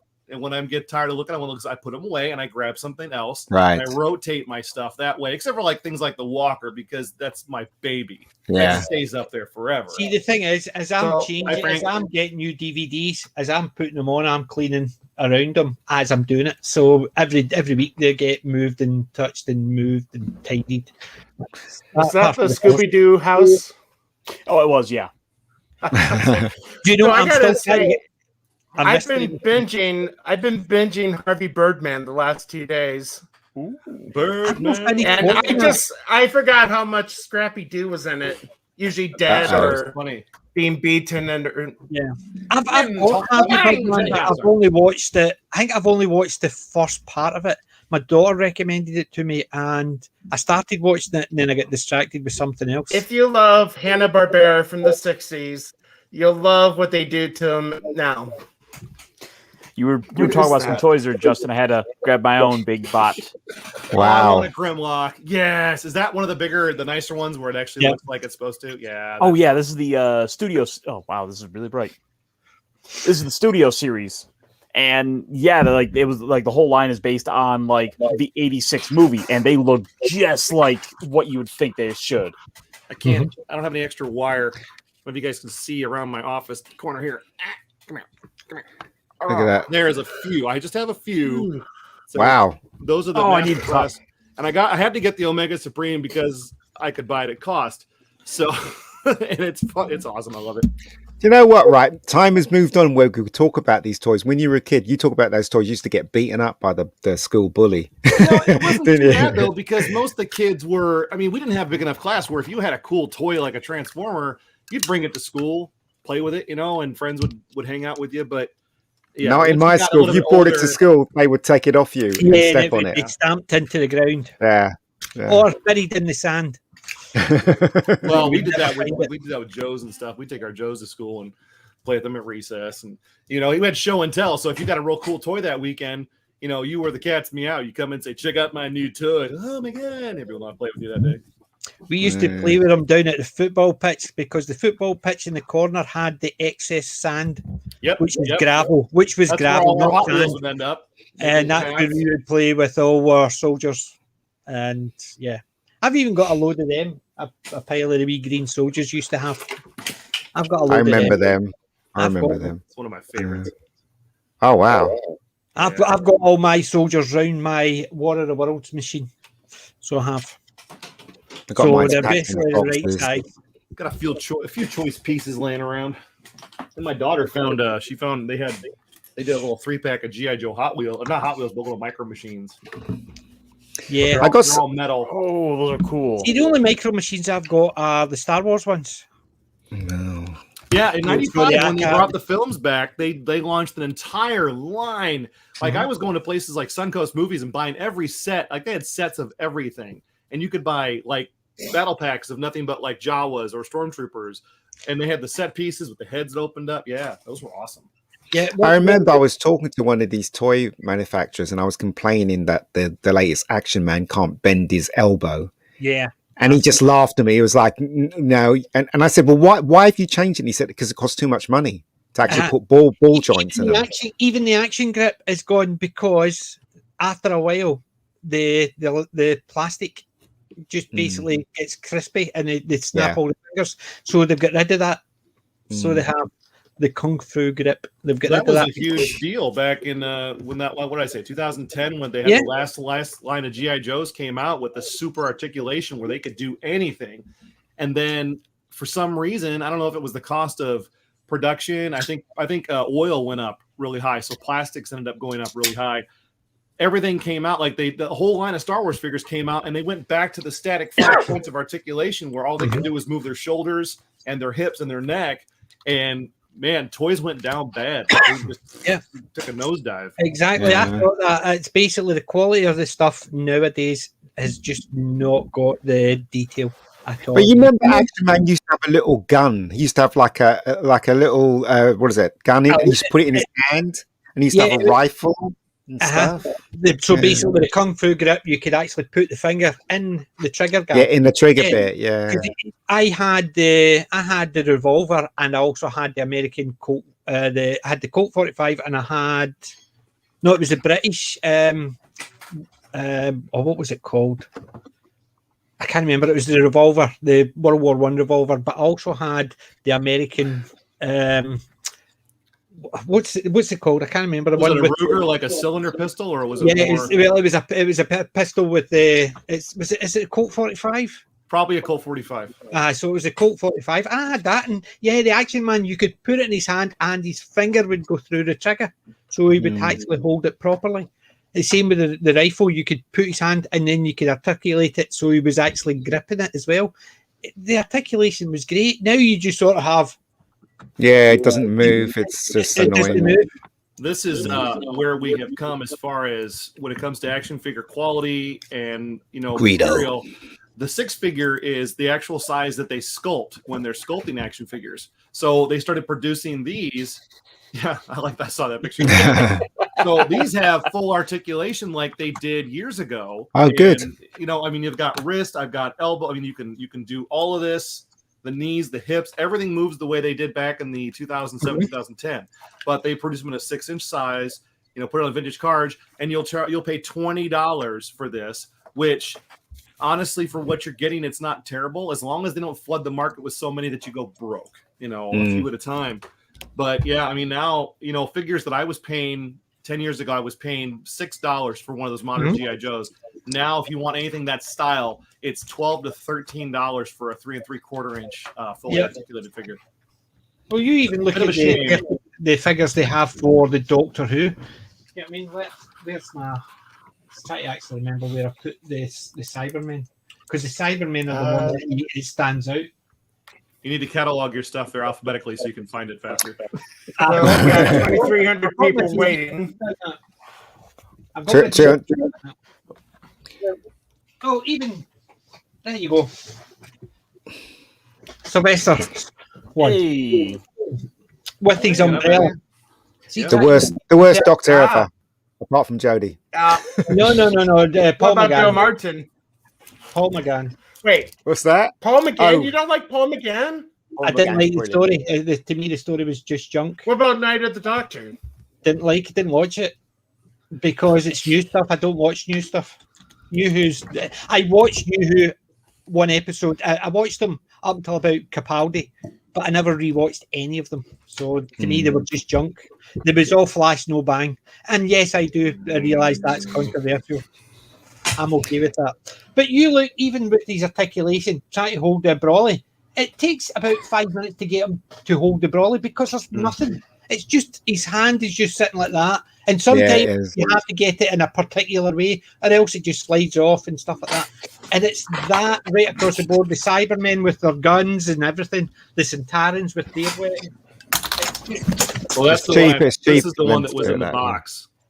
So Oh, that's- right. Ooh. Yeah, good. It's a cloth outfit too, so he's a skeleton inside the cloth. Everything comes Excellent. out. That looks cool, no matter Is that, what. is that All hot, the Troy? grenades come on. This was the one I shipped from 3.0. I think the retail is like 160, but Oh. of course I got it way cheaper because thank God I work at a store. I can't afford my hobby. But I will say this: anybody who's in that price range, I hate to be an advertiser. Excellent figure. Excellent figure. Came with 3 sets of hands. Although the hands come out really easy, so you can change them. I think that's something you could probably shove a little, wad of cotton in there with them. But That's what I'm fantastic going to do sculpt, with one of my fantastic sculpt. figures. I'm going to open the box soon. It's an opening. Uh-oh. We're doing an opening. Uh-oh. Excited. So we're now on borrowed time as Are we're we? waiting for the stream to go They can live. wait for us. Oh, nice. Oh, Ash. that's lovely. Yeah. Oh, wow. Cool. Yeah, Ash. I'm going to do a box opening Oh. for Ash. He's got 4 different faces. So he has he's Yeah, I got heard his feces. hand, he's got the chainsaw, he's got the boomstick, he's got 2 hands and the chainsaw and the boomstick. It's going to be fun just doing a opening of Ash. Oh, I hope you got another one. I wouldn't open that if I had that. I'd buy 2 and then open A one. lot of design bases now for these collectible figures. They know people want to play with them and they want to collect them. This box was completely like all I had to do was open the flap on the bottom, pull out the plastic, lift up the cover piece. I could put everything back the way it was, close up the box, and you would never know that I opened it. I like did that. the same with that. Basically, apart from the tail having to be added to it with hot water. Godzillas are expensive. Yeah. You can't get a decent Godzilla for less than like $40 in the States. This is £40, so that's about $55 maybe. I used to have a statue, PJ, that was probably from head to tail. It was probably 25 inches. It was, it sat about 18 inches tall. It was all ceramic. And I thought, because my dad had just gotten into fish, I says, Dad, this would look great in your fish tank. And it did. It looked phenomenal. But we didn't treat it or we didn't do anything to it to protect it. So all the paint flaked off and it ended up getting destroyed. I bought my friend something for her fish tank. What was it? Don't spoil it. Yay! All right, okay. That's for great. her fish tank. She's coming down next weekend, so she's getting it so she can take it up for her fish tank. Even Well, if we you weren't a put, huge Who fan, we that's put- pretty cool. We put an exoskeleton from Terminator 2 in our fish tank, and it killed the fish because all the paint came off it. That's what our Godzilla was doing. Yeah, we had to take it out, move all the fish out, change the water, and remove everything. Yeah. So, I did actually get something new today. P&M, Aldi were selling them. Oh wow! They were selling them. They had. Is that Jodie's one that got destroyed? Oh, Did it kill I'm her so as well? jelly. I'm so jelly. I This- bought. This looks classic, so it can be. Caster was sharing me stuff. Did that come out today then, or did you get it early? Just came out today. Okay. Oh, See, my cool. kids have Switches, and I've not been a fan of like that stuff. But I remember Oh, that's buying cool, GameCube Father. specifically to get Metroid Prime, and it was a phenomenal game. I loved the first-person shooter of Metroid Prime. Well, I haven't even opened this up yet. I was smart enough to pre-order, and if I can find it here, I think I dropped. Are games there it still is. hard to get in a hard copy? I don't know if they were hard or not. I saw that like over on Geeks and Gamers, they were showing off just a massive line at the New York City Nintendo store. Oh, they were just waiting to get in to get one, probably. That, and I think there's a new model Switch out. But so is that going because to I be pre-ordered something online where you can play with other people? Oh, nice. Buttons or pins. Superb.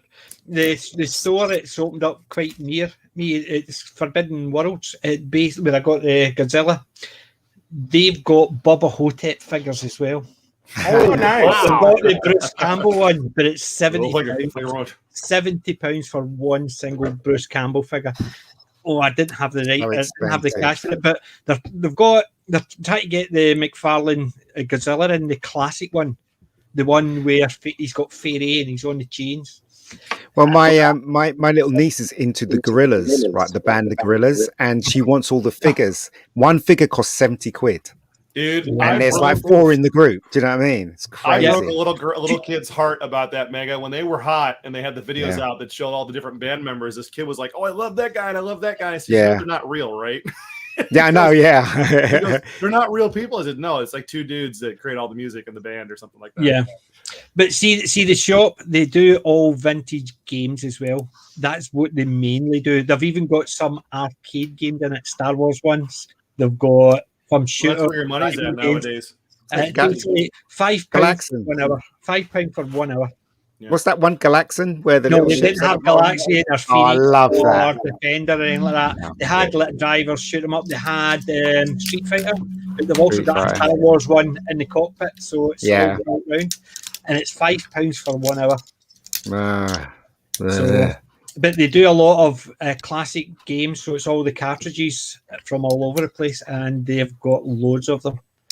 I remember going into those arcade places, getting my 10 pence out and playing it for hours. You know, playing the I remember the Terminator 2 one. Terminator 2 one was brilliant as far as I was concerned. Just shoot them up, you know, very simple. Just shoot them, you know. Yeah, I used to actually. Phoenix was the one, because at any time I went somewhere and they had a Phoenix, I would play it until I got my name up. Number 1. And then we were on holiday in a place, and when we went in, there was a game and it had the same name all the way up. I played it for about half an hour, got my name in number 1. My lasted there, and the names kept changing except number 1. My little niece was talking to her friend on the phone, right, for hours. And I was thinking to her, I said to her, "Why don't you go and see her?" "Oh, no, it's okay, Uncle." Do you know what I mean? It's like, in my day, I would actually get off my bum, go get a bus, go to see that person, and, you know, see them in person. I don't understand the youth today. I really don't. I'm sounding really old, aren't I? Oh, that's brilliant. There you go. Found that. That was offered through our store one time, and I grabbed it because Galaga was my favorite. Oh, I loved Galaga. So now I have this. I throw it in my bag. I whip it out, play Galaga, Galaxian, or Xevious, which was another favorite of mine. I think you can get Galaga on your phone, can't you? You can get it on your phone, I think. They have weird versions of it. I don't know why it doesn't seem to work. The only one I've ever gotten is a classic arcade that was well on my phone was a version of Asteroids that works really well. Oh, I loved Asteroids when I was a kid as well. Yeah, loved it. I never play it. I was always rubbish at it because I had no. As soon as you had to, as long as it stayed in the middle and you just rotated it, I was fine. As soon as you moved it, it was you're out of you're done. You spent half the game trying to put yourself back in the middle. Like, I gotta get back in the middle. That's where I'm safe. It was good for the simple fact is it did the person. So if you moved forward and rotated, you would still be moving in the same direction, but you had no concept of where your bullets are going to go, and you even shoot yourself because you fly out and the bullets coming in and stuff like that. To me, that was the fun parts of it. Now, I don't know. The controls just seem overly simplified. So what about Pac-Man? You guys used to play Pac-Man? Yes. Pac-Man became no fun because someone beat it so hard that the screen disappears as you go on, and people just play it from memory. It's a little weird. Yeah. But the first computer game I got was the tennis one with the 2 white bars at the side. I remember my dad got that for Christmas. Had a Pong console before Atari came out. Yeah. Pong. That was the first game we had with the 2 paddles. Yeah. And we used to think it was so exciting. It was like, this is amazing. You know? My dad had got that. And our first home computer my dad got was the ZX81. That's the phone version of Asteroids that I have. I had a Commodore 64. See, that looks for me, it was playing the original Nintendo. Yeah. Getting Super Mario Brothers and... Yeah. Let me tell you a sad story when you're done. Only kid who didn't have a Nintendo because his father said, and I quote, "You have an Atari, that's good enough." I went from Atari. I don't know if I've ever told the story. I went from Atari to Sega Genesis in the weirdest move ever. It was Christmas Eve. We were going to open our presents after lunch because my grandparents were coming up. We walk down the half steps, get to the front door. There's a knock on the door. My grandparents are early. So my brother and I didn't get to open presents. We're sitting down on the table just staring at the tree. And he's got a job. He's 17. He's got a job. And he goes, "Hey, I got money. You want to go to town?" Because the stores are still open. "You want to go to town and buy a Genesis?" I'm like, "Yeah." All we've ever had is Atari. We watch our friends play Nintendo forever. So we go to town, we get a Genesis, and we look for a game that's got 2-player. We find a game called Mercs where you can play simultaneously 2-player. Bring it home, hook it up. It was the greatest time we ever had. Best memory I have of my brother of all time. To the point where we played that so often, they're like, "Okay, it's time to open presents." And we went, "No, we're good." Okay. And that was the best thing we had. Everything they got us looked like junk compared to what the Genesis we got. So that was a... But that's what I'm saying. Even like I was saying earlier about having the fort with my brother, it was the fact that we got something that we could play with. It was so good cool. times. It was. Good times, yeah. Whereas I remember my kids actually opening a present, opening them and going, "Aye, all right." Well, for me, Christmas is the best time of the year, as far as I'm concerned, because I always remember that wonderful magical time where you open your presents and the smell and the turkey and all that stuff. Watching White Christmas with my mum. Just love it. Cabbage. A family tradition, waking up to red cabbage being cooked in the house. I see Brussels sprouts. I love Brussels sprouts now. I used to hate them, and at Christmas, my parents always used to make us scrambled eggs and bacon and such, because we all the year we used to eat cereal, but Christmas Day they used to make the eggs and the bacon and stuff, before we opened the presents. It was really cool. Little things remind me of that morning. They had time to make eggs. Yeah, exactly. Yeah, how come I never had time? Because I was too busy building my daughter's toys. Right. The night before. What The do you worst mean? thing- A Playmobil house is going to take me 6 hours. You The worst thing you can do. The worst thing you can do to a kid at Christmas time is not get the batteries for their toy on Christmas Day. That is the worst. That is the worst. That's why action figures were so great. We didn't need batteries. Exactly. Or you get them the wrong size batteries. Oh, that's of the course, worst. yeah. You're all excited, and this doesn't fit, Mom. Well, oh no. Or you get them the wrong toy. The worst part was when you would get stuff and you know your parents are buying them something that needs batteries, and you know fine well they're not going to bring them batteries, and they're going to moan at you. And the parents walk in and go, "Don't worry, a big packet of batteries," and you're sitting there thinking, "I wish you had forgot them because that's a noisy toy." So you're going on about they don't want them to forget batteries, and then when they do get batteries, you're sitting there thinking, "Oh God, they've got batteries now." No, I get it. They did that to my brother. He has 4 boys. 4 boys. And my parents thought it was really funny to find the noisiest toy guns and toys they could find one year. And it was so bad, as a young man in my late 20s, I had to leave the room, go outside, and get some peace and quiet. And I told my dad, I says, "Next year, if you do that to me, I'm throwing them all in the garbage before I get home." I'm not joking. I'll do it. Well, 3 daughters, and I used to have to do that, and it was all the batteries. The good thing is it wasn't a case of noisy toys. But see, try to actually build the big dollhouse or the farm or the ships or whatever they wanted, and then put the batteries in so they could light up, and they would never put them out for the next 3 weeks so their rooms were bright. Oh God. What about Sky Electric? Immediately. Sky Electric. Sky Electric. They had to build that Remember stupid thing. TCR? Remember Yes. TCR? I Yes. used to love the TCR. There's nothing like a Christmas present that makes you have to work. I love having to sit down and put together.